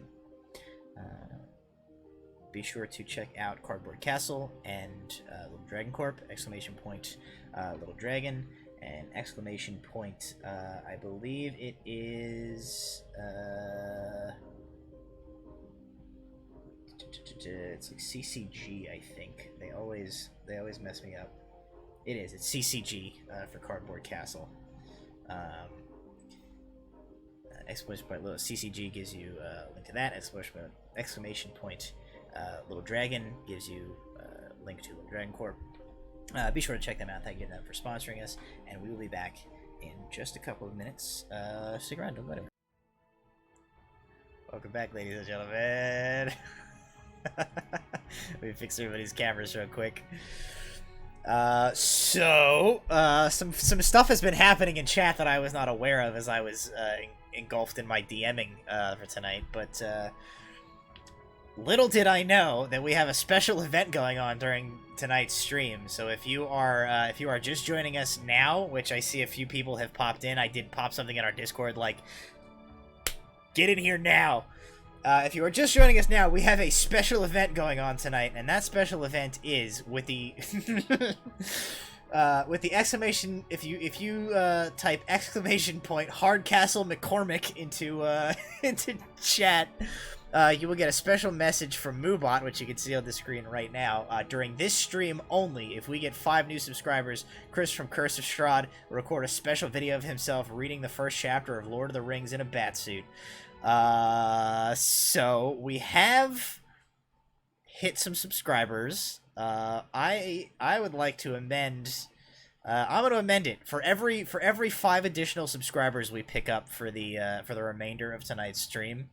We will start adding some additional equally awful stretch goals. You guys can joyfully debate what you would like to see as those subscriber stretch goals. I would like to throw out there. I would like to throw out there Sharkarino reading a chapter of 50 Shades of Grey. I would also like to note that we've actually engaged a hype train. Oh no. This hype train is pulling out of the station and there's no brakes, baby. All right, so this is a troll train for 100%. sure. For every 5 subscribers we add proficiency bonus during tonight's the remainder of tonight's stream, we will add something equally preposterous as forcing Chris to wear a batsuit and read a chapter of Lord of the Rings, and Sharkarino reads 50 Shades of Grey. We'll keep track of that. So as I had said, for those of you who have come to us via Discord, tell your friends, tell your mom. If your cat has a Twitch account for some reason, tell your cat to. Also, DM me. I would like to find out more information about a cat that knows how to use Twitch, if that exists. That's pretty impressive. But get people in here, spread the word. If we get those subs, every 5 subs we bring in during tonight's stream, we're gonna just degrade ourselves for your enjoyment, I guess. Anyway, let's return to our story as you all can have at that in the chat while we go here. We return. Another uneventful night passes at your guys' encampment, where you had set up a series of essentially traps and wards to make sure that nobody snuck up on you in the night with ill intent towards either you or the Dryad tree that you are protecting. So it is another morning at this point, and you are armed with the knowledge that a few miles from your current position there is the beginning of a trail that somebody seems to be leaving intentionally, perhaps for someone such as this very group to find and lead them somewhere. The day is yours. What are you doing? Any evidence anybody came to visit our tree over the night? I'll look around for that first. You were not disturbed during the night. You don't see any evidence of such. So if that was a trap, it was needlessly complex. I'm wondering if they were just trying really hard to not be seen and have it really hard to follow. Or maybe it's somebody who's leaving a trail. Maybe the person who left it wanted to be found. I knew the audience. I knew the type of people that would be tracking them. What if our druid isn't working with them completely willingly? I mean, I think we're giving them a little too much credit. I think we should try to see where that trail goes. Either way. I mean, it's the only lead we have, and we have a better chance with 4 of us together than just a couple of us. And I will open up with a nice no negotiation salvo if we come across the camp. Fair enough. For me. Are there any wild animals in the area that have been kind of like hovering almost? Besides Morgan? Besides Morgan. No wildlife specifically. You have, and you can't really seem to shake it well in the vicinity of the Dryad tree. You can't quite shake the sort of feeling on the back of your neck that you're being watched. But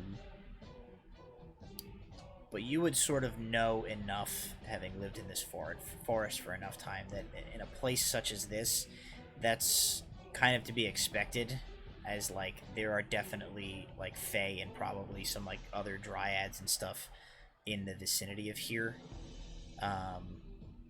But there's not like a suspicious bird outside of Walter's suspicious bird that has been like keeping an eye on the clearing that you can tell. I don't particularly want to leave the tree unguarded, but I want to end this. I'm sick of them coming in here.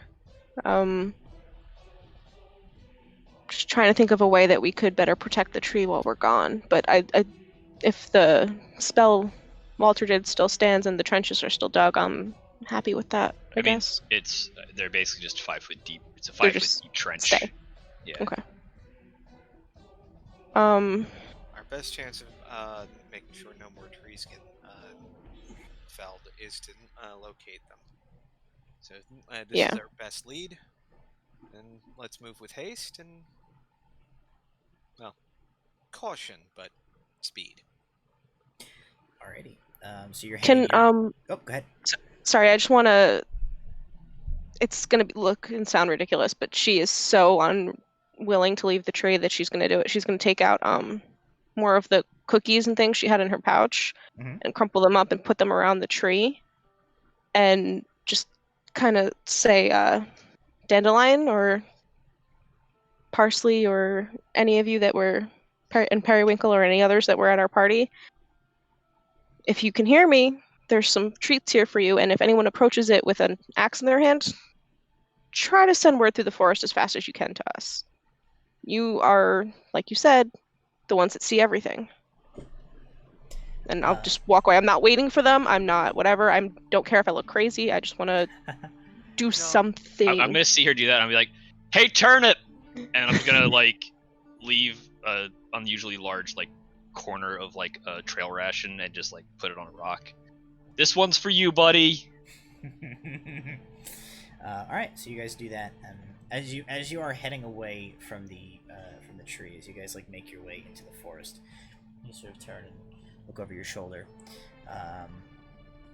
You see sort of the brightly colored, like, with a few pixies kind of beginning to emerge from the foliage and the canopy in the shadow. And you see the minuscule form of Dandelion the pixie kind of hovering in the vicinity of the little treats that you left for them at the base of the tree, and you sort of catch eyes with Dandelion the pixie, who snaps this sort of like very what I wanted. Serious salute in your direction. Alar's gonna grin, reach into a pocket, throw a marble toward the clearing, and head off. Alrighty. So confident that you have some pixie lookouts keeping an eye on this particular Dryad tree, you guys head off back towards the trail that you had been following last night. Go ahead and make me one final survival check. Oh, quick question, Brahm. Do you have a ranged weapon? That is a good question. Yeah, but that doesn't. It casts spells at range. I don't think so. Let me check. No. I imagine Oh, yeah, Brahm is spell. like let me check as he's like patting all of his like pockets and stuff currently. He pulls out a powdered wig. It's like, no, that's not it. Alar's gonna sigh, and he's gonna hand off his short bow and quiver, and he's gonna pull out the hand crossbow. Okay. You can't use a short bow, right? I would imagine so. Yeah, you're fine. You can. Okay. Isn't that from the tiefling? Yep. Mage hand high five, and then let's carry on. Alrighty. I look at Minimir. Long story. Tell you later. At the next pixie party, I guess. And I just keep leading them through. Ain't no party like a pixie party. Hell yeah. Alrighty. So, survival check once more from everybody. Yeah, I definitely wasn't trying to stall for time there. 23 total. Okay. Well, Gotta love that bonus. Hell yeah. That's why you bring a ranger, boys and girls. What's up, Aylar? 12. 12. 19. Well, Jason makes the same face whether he's rolled a 2 or a 26. 6. Okay. Luckily, Minimir is really good at this. It was a short bow that you gave me, right, Adam? Yeah, short bow. And 10 arrows. You spend most of the day following this path. Minimir, the longer you guys follow this, the more you become convinced that this is a trail that is being surreptitiously left to lead someone just like you, someone of your skill, to whatever the destination that you are headed for is. And just as the sky begins to take on sort of the orangish, pinkish cast of sunset, you find yourselves faced with underbrush and growth that has become so dense and so prickly and precarious that you find your way is actually blocked from continuing to proceed forward. You're almost forced to sort of start trying to sidestep, circumnavigate this basically barrier of growth. And after a few minutes of sort of doing this, you begin to get the sense that you are like... It's almost like you're walking the outer perimeter of like... the wall of like a settlement, on a much smaller scale, but this growth is clearly not normal. You come upon an area where there is a lot of large, sort of rocky, hilly outcroppings. Combined with the dense vegetation of the forest and this additional unnatural growth, you begin to get the sense that there is potentially somewhere in this vicinity where, if you could find your way to get past this barrier, you could potentially get to the interior of this, and there would be space to conceal a fairly sizable encampment. I'm gonna send Morgan up and see if she can see over the brambles. Okay, go ahead and make a perception check for Morgan. She has +3. Roll a d20. It's a 15. 15. So Morgan actually flies up, and what you learn from Morgan is that, like, essentially with the natural formation of the rocks, which jut a little bit above like the tops of the canopies of some of the taller trees of the forest, the trees themselves, and then this formation of like growth and brambles, there's almost this space where, like, the rocks forming the back of it, there's like a half dome almost of like this impenetrable area. And were you not like specifically having Morgan look for it, and were you guys not led here by this trail and like actively hunting down something just like this, you would have never known it was even there. It's that well meshed into like just the natural growth around. But knowing sort of what you know, and on the hunt that you're on right now, you are convinced that this is something. There is something concealed inside this area that if you can find your way in, you will be able to discover what it is. Hey, Brahm. Yes. Actually, do you have Dimension Door ready? Sure. Hey, Min. Your brambles that you cast before, I believe that you were the one that cast them. How dense are they typically when this is assuming you cast this, how thick would you make this? Well, that wouldn't work so well for a long-term thing. It only lasts a little while, and it's not nearly as fast as this. DM question, what is the approximate perimeter range, like, from what we walked around, semicircular? You don't think you've covered the entire, like, you guys have not necessarily covered the entire thing. You've covered probably about a quarter of it. But from, like, if you're looking at...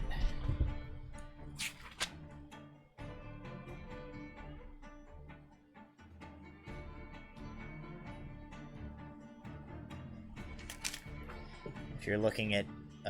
you guys need this camera. Yep, yeah, that camera. If you're looking at, like, if this part here is like the rocky back outcropping. Gotcha. There you go, Got right it. there. Okay, right there. That sort of half circle I've drawn is sort of the area. It's pretty sizable. You're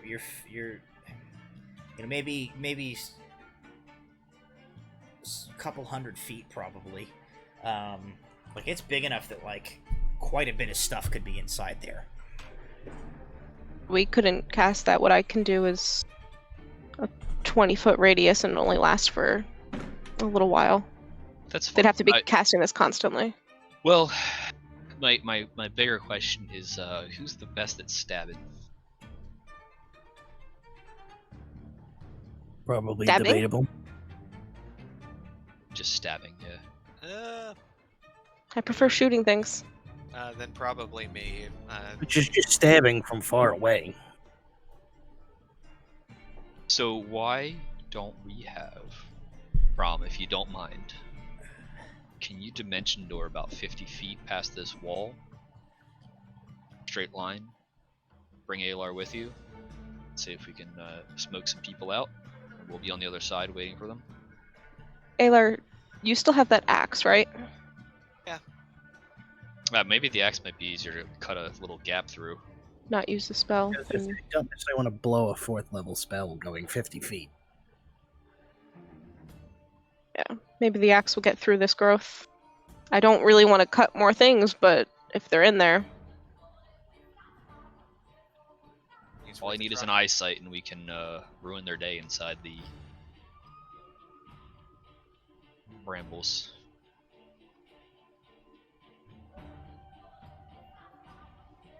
Wait, what about... Hold on, I might have an idea.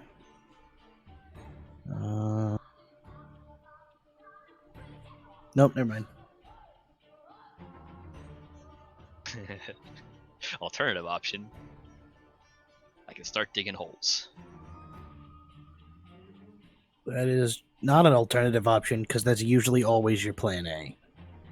Are there trees nearby that have enough foliage that I could reasonably climb with my kind of camouflage and You can certainly climb, but see over? you do know from Morgan that even up above, you can't Still covered see. completely. It's like No gaps. Okay. sealed.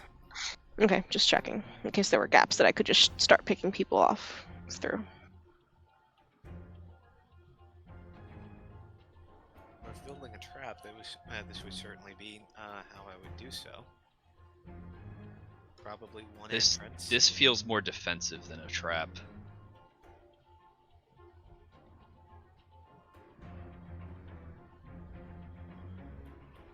Well, either we can use the axe or we can use a torch. Neither's going to be subtle. Nope. I think we're past subtle at this point. All right. I'm going to. Is there a particularly large bramble root, or are they all fairly? They're all fairly sizable. Yeah, you guys have probably like seen, about a quarter of the perimeter that's not blocked to your access by rock. There's a number of probably suitably large ones that you could cut through. Whether or not that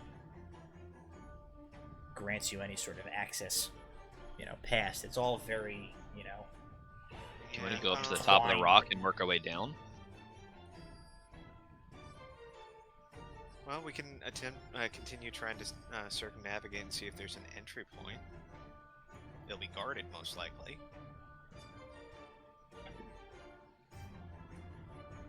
Yeah, I mean, at that point, yeah, might as well. We're already here. Yeah, just go. Just keep going around, see if we can circle the whole thing and see if we find entrance. Yeah, if we do, And that then, will probably be the only one. Like I said, it'll be guarded, but if we catch them unawares, we might be able to take down the guards, sneak in, and then start wreaking havoc. Okay. So you guys can make a stealth check as you begin searching the perimeter. 25. I got a 10. Okay. Teen. And 21. Okay.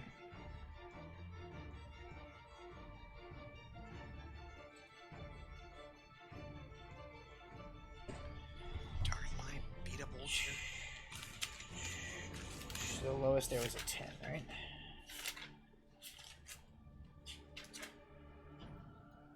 Yeah, Yes, I was a 10. Okay.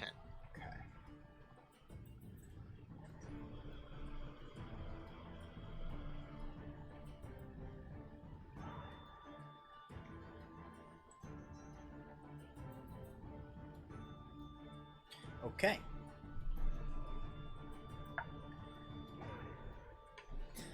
You guys make your way first, like counterclockwise, until you reach the stone wall. You don't find anything in that direction. Then you backtrack around to the to see the remainder of this. When you get sort of all the way around this sort of semicircle to the other place where it meets the cliff face on the other side, there's two things that you guys spot.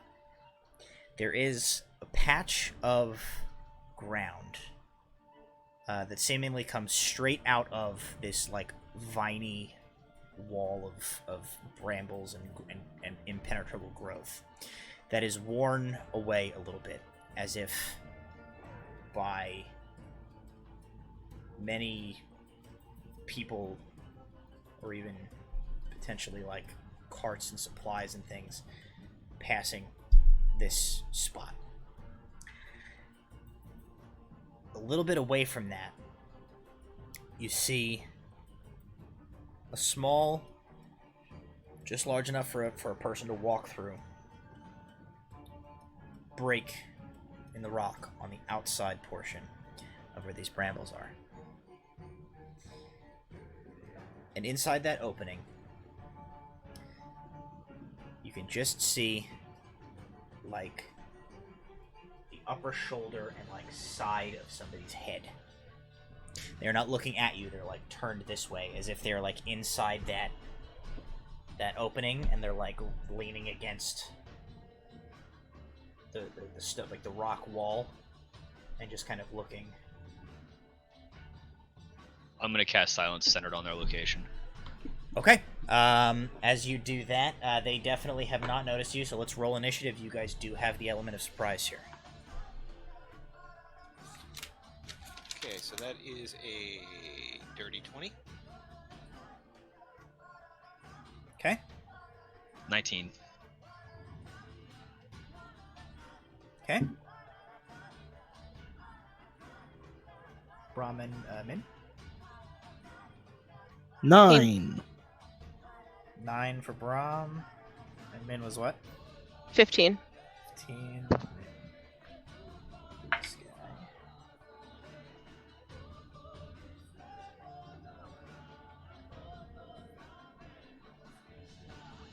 Alrighty. So the first to act here would be Alar, but since you guys have like kind of the element of surprise here, I'll give you kind of the option to sort of take your actions in whatever sequence you want to take them in for this first round. So if like Walter wants to open with his silence, that's fine. Yeah. So I guess what's everybody's like first round action here? My first round action after he casts silence is to carefully level the hand crossbow and aim for basically his temple, and I'm pretty sure I hit it because that's a 26 and a natural 20. Okay. Brahmin Min, what are you guys doing? Silence is a no sound 20-foot radius sphere centered on basically that guy. Yep. So anything that requires him to hear you would not work, in case you were planning on that kind of spell. Otherwise, ranged stabby things work really good. I'm shooting at him. Okay. So Just that is 31 points of damage. Okay. And Brahm, are you doing anything? If everybody's shooting at him, I guess I'm shooting at him too. Okay. I guess roll the hit. Yep. I got 24 Sure. to hit, Hits. and And a 17 over Okay. here. And 17 also no- hits. and 9 points of damage from Okay. my plane shot. All right. So 9, And 7 points. 7, and then Alar did 173. Yes. So, you guys sneak up. You see, like, kind of the side of this guy's head. You'll sort of, like, glance. 1, 2, 3. Walter throws this, like, blob of magic, explodes from his hand. Arcs. You muted yourself somehow. I did? You silenced yourself. Yeah. No. You silenced I can yourself. hear him. I can hear We can hear him. Son of a So bitch. just you, Jason. Walter silenced I himself. cast silence on myself. Walter managed to silence himself. Volume control. My bad. So this blob of magic sort of like, and as soon as it impacts the area that this individual is sitting, it like, and you see him like start up, but no sound emanates from that area, and 1, 2, 3. Crossbow, short bow, just arrow, just like streak through the air, kind of like in complete silence. You just see like, and he like, and falls out of your sight. Alar is going to be moving quickly but stealthily. My stealth check is a 25. Basically, he's moving up to get to the corner of that All right. opening. So Alar, you sprint up to this space. When you get about So about 20 10 foot center on the entrance. Yeah, when you get about like 10 feet from like the edge of the cave there, and you like sort of pass a certain threshold, it's just like somebody slapped earmuffs on you and all sound disappears. But you manage to like skid up to the opening of this. You kind of can look over a little bit of the rock that bulges out that you're sort of covering behind. You see that singular like watchman is stone cold dead on the floor with 3 arrows sticking out of him. Okay, I'm gonna peer out a little bit and see if there's anybody. It does not appear to be anybody else that you can see in the immediate vicinity. Okay. Then I'm gonna grab the body. Okay. And I'm gonna drag it out of line of sight of the. Okay, so you guys see Alar sort of like runs up, pauses, looks. Alar, when you look around, you see that this like opening in the stone kind of goes back a little bit and then turns like in towards the interior of this impenetrable dome of plant growth. But it goes kind of out of your sight. You can see sort of a what's almost like a dusky sort of light intermingled with definitely some like torch and firelight coming from like around what's out of your sight. You basically, in complete silence, you sort of run up, you grab this guy by like the back of his shirt and just sort of like drag out and stick him up against the wall on the outside out of line of sight. There is a bit of blood on the ground and a bit of like a streak mark where you dragged him. Nothing can be really done about that at this point unless you have some way of dealing with it, but at least the body is like out of sight. So I mean, at this point you guys are basically out of initiative because it was just that one guy there and he got murked real fast. So you can act freely at this point. Alright, the silence bubble only lasts for Up to a minute? 10 minutes. 10 minutes. It requires more concentration. You can maintain that for as long as you want. Yeah, I'm gonna mold earth the corpse grinding, and I'm just gonna basically like erase the floor. So you just sort of like Yeah. smooth that all over. Yeah. I'm gonna Do you glance guys at. wanna? I'm gonna glance at Brahm and point at the guard.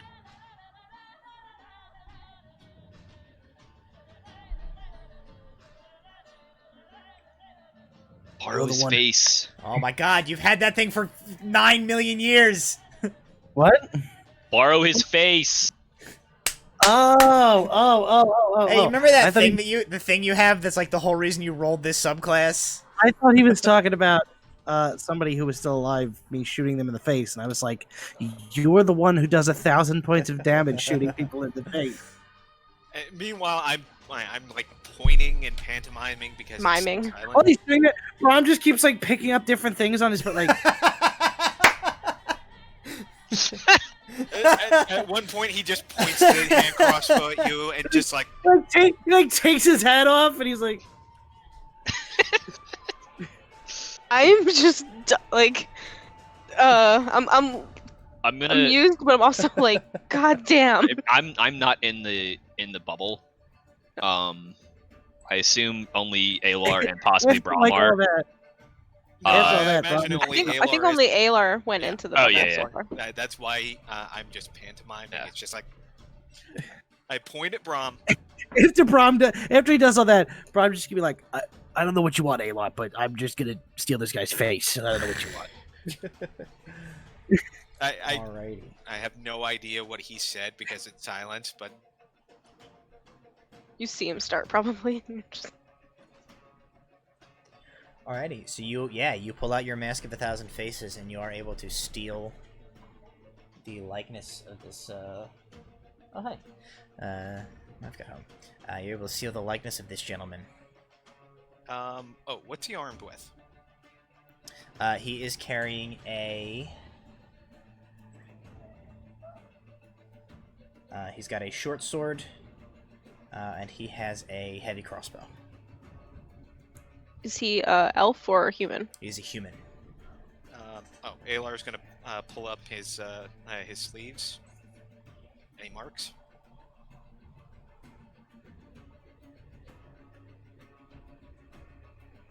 I'm gonna put aside the reload the hand crossbow and stow it, and I'm gonna have the heavy crossbow.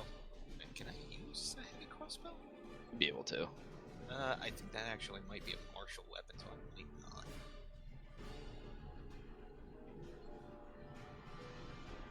might not. You use a martial weapon because if you're taking his face, you should take pretty much all his stuff. It has the heavy property. Creatures that are small or tiny at disadvantage on attack rolls with heavy weapons. Okay, then I will hand the heavy crossbow to you and take back the short bow. Alright, so Brahm, you have secured the likeness of this slain guard in your Mask of 1,000 Faces. You can hold on to it for a time, but once you activate it, you have I have one an hour. If you can drag them back to the silence bubble, we can possibly murk a few people. I'm going to get rid of this body, so it shouldn't be a problem if somebody comes from the outside. Okay. And then I'll like dig a hole and I also learn like vaguely enough about them to pass as being them. Yep. I'll give you relevant information if you need it. So we might, at the very least, learn who these fucking guys are, who they work for. yep. Then I'm going to bury the corpse.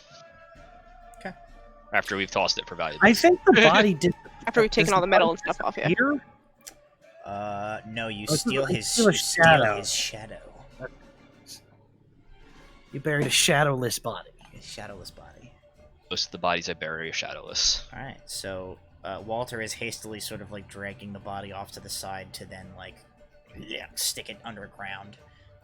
You guys are kind of like crouched at the entrance here. It doesn't seem that anybody has... No alarm has been raised. You don't hear anybody or anything yet. But what's your plan? You don't want to dally too long here. The silence bubble, I assume, only has about 5 minutes left on it. I assume we've used up about half the time. I'm gonna glance at Minimir and go. I'm gonna go along with what Alar is motioning. Then the two of us will make a stealth approach. Stealthily head in. Is Brahm gonna go in as the guy, or are we just letting him stand outside? Because if he goes in, he can maybe say, "Hey, get over here. There's something going on," and pull them to the bubble, and then we can shoot them like Walter said. Okay. Let's do So- that. If you please, Brahm.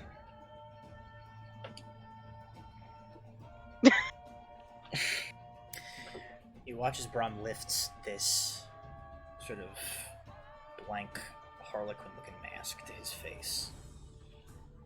As he places it on, you see it begins to stretch, wraps around the back of his head, extends down over his jaw, and before you it seems to flow over his entire body, and his form begins to change and morph, and a few moments later, standing in front of you is an exact duplicate of the guard who Walter is in the process of kicking into a hole about 10 feet away from you guys, off to the side.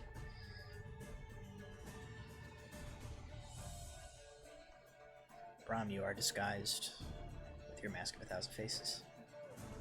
You Okay, so I hear... would like relevant hear- information. Well, so the way that this works. Who am I? The way that I'm doing this. You hear in like the back of your mind. It almost sounds as if you are whispering to yourself. You hear a voice that is not coming from your own mind, but is still like in your mind's voice, and it says, "Your name is Waylon Jones."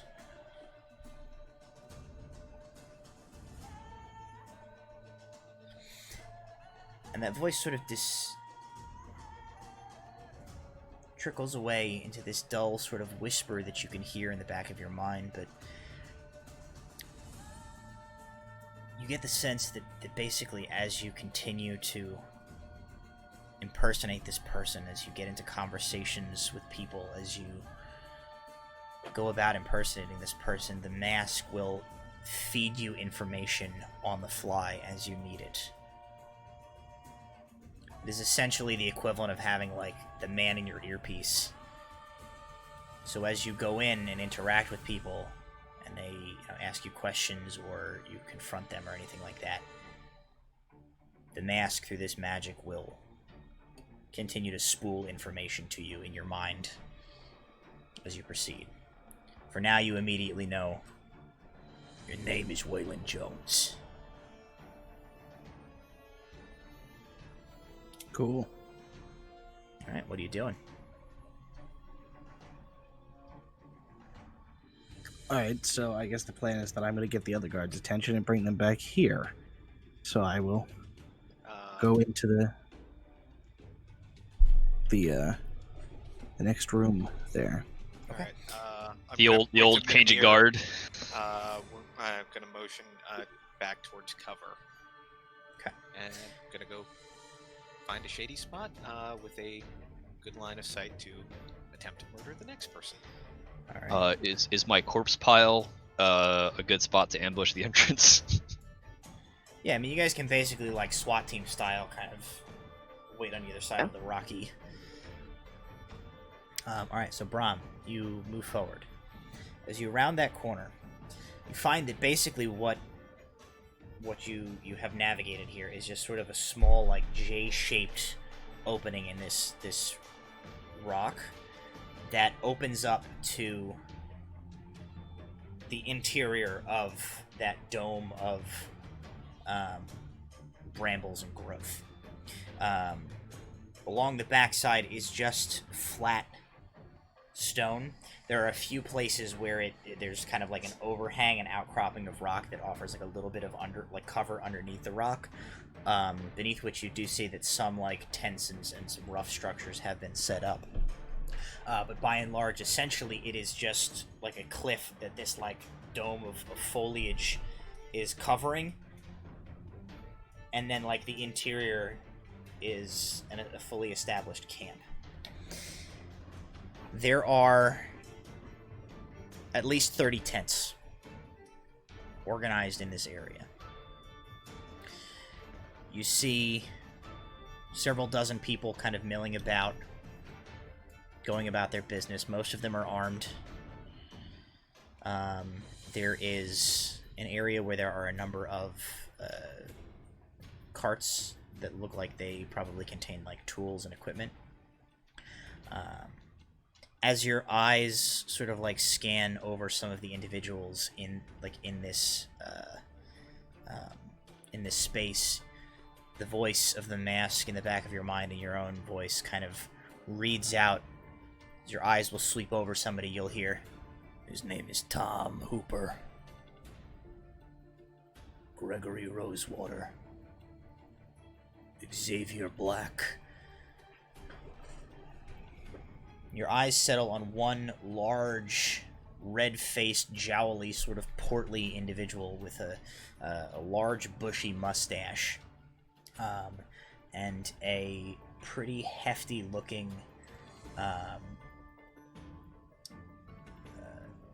spear, sort of like slung over his back.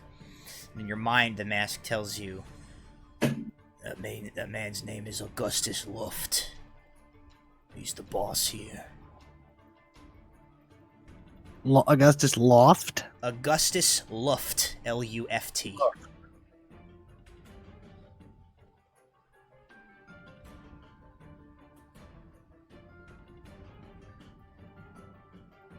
Okay.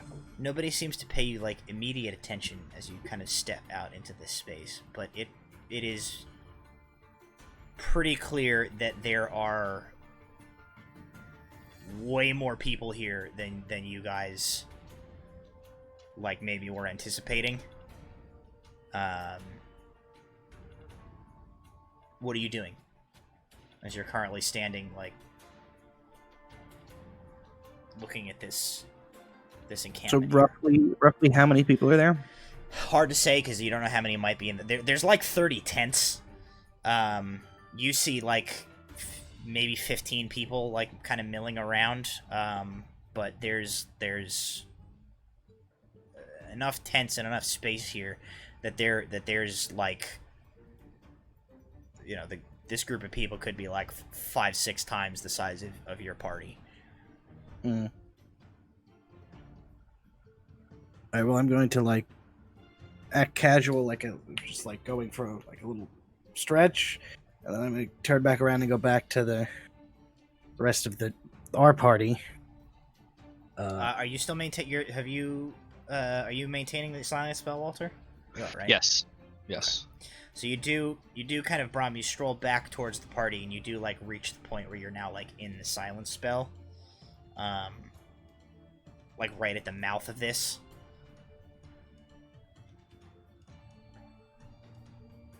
Okay. So I'll be like,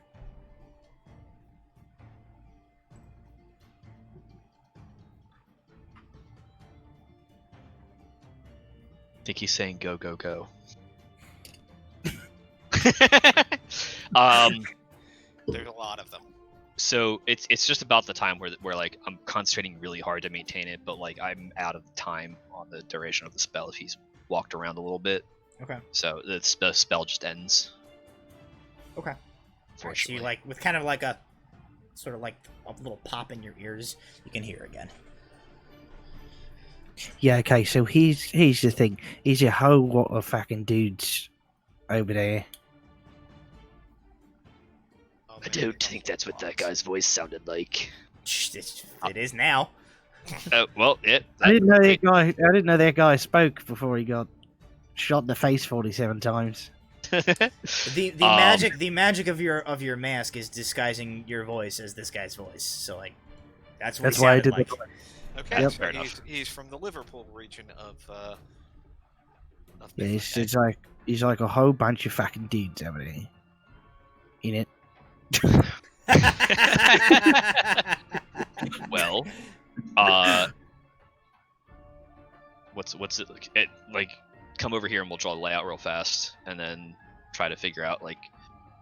Okay, we don't have to draw the bloody layout, Walter. It's a fuckload of tents with a bunch of blokes all shambling around. There's like at least 30 guys So faffing about. if we set the entire inside on fire, do you think that would be a problem? I was just gonna say, if we could set this on fire, like set the growth on fire, and What they come happens- funneling out, I can do the spike growth there at the mouth of the exit. What happens when we accidentally start a bloody friggin' forest fire out here with a bunch of blokes running around on fire? It's a renewing fire to nourish the trees. The Dryads This is will the dumbest totally thing be I've ever fine. heard, Walter. Look, I want something to draw them out this way, and they can run into spike growth, and then all of our arrows.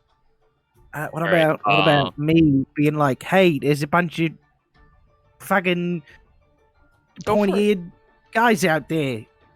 We don't need to start a goddamn yeah. fire. If you can get them to channel out in a way that's controllable for sure. It's like chaos. Say there's a bunch of wood elves outside.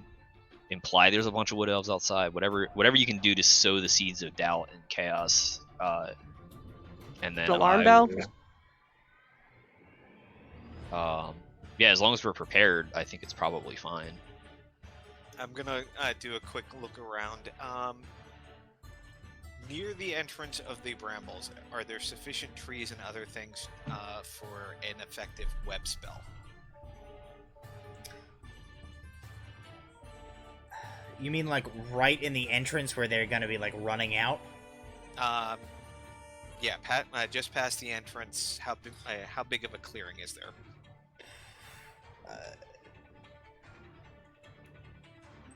There's a decent amount of like opening right around that. But I mean, like between the wall of brambles itself and like the rock on like a diagonal, you could probably accomplish what you're trying to do if you're trying to like gump up right like if they come running out, you're trying to like start grabbing up dudes. Probably manageable between the growth and like the stone and stuff. There's not necessarily a bunch of like large trees right up close. Okay. If you block it off with a web, or if I get too close with the spike growth, they might stop coming out. Well, I'm thinking we get the group out and then I web them. Okay, And then we... got it. I Seal also have the creepy green light. I don't know what that is, but cool. It's a spell that basically drains their life force. Don't worry, it doesn't damage the plants. Basically, it's like the same effect you get when you look directly in Walter's face. Thanks. Yeah. Ain't it? Yes.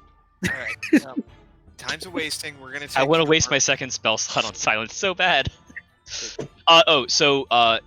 Give me 10 minutes, and then go in, and I'm gonna start ritual casting silence again. Okay. Brahm, how long before changing guard? I guess Give me a second. You probably got about 30-40 minutes before the next guy was supposed to shift off of the night shift. Yeah, we probably got like 30-40 minutes before next guy shows up to do some Okay. stuff. Start your ritual casting.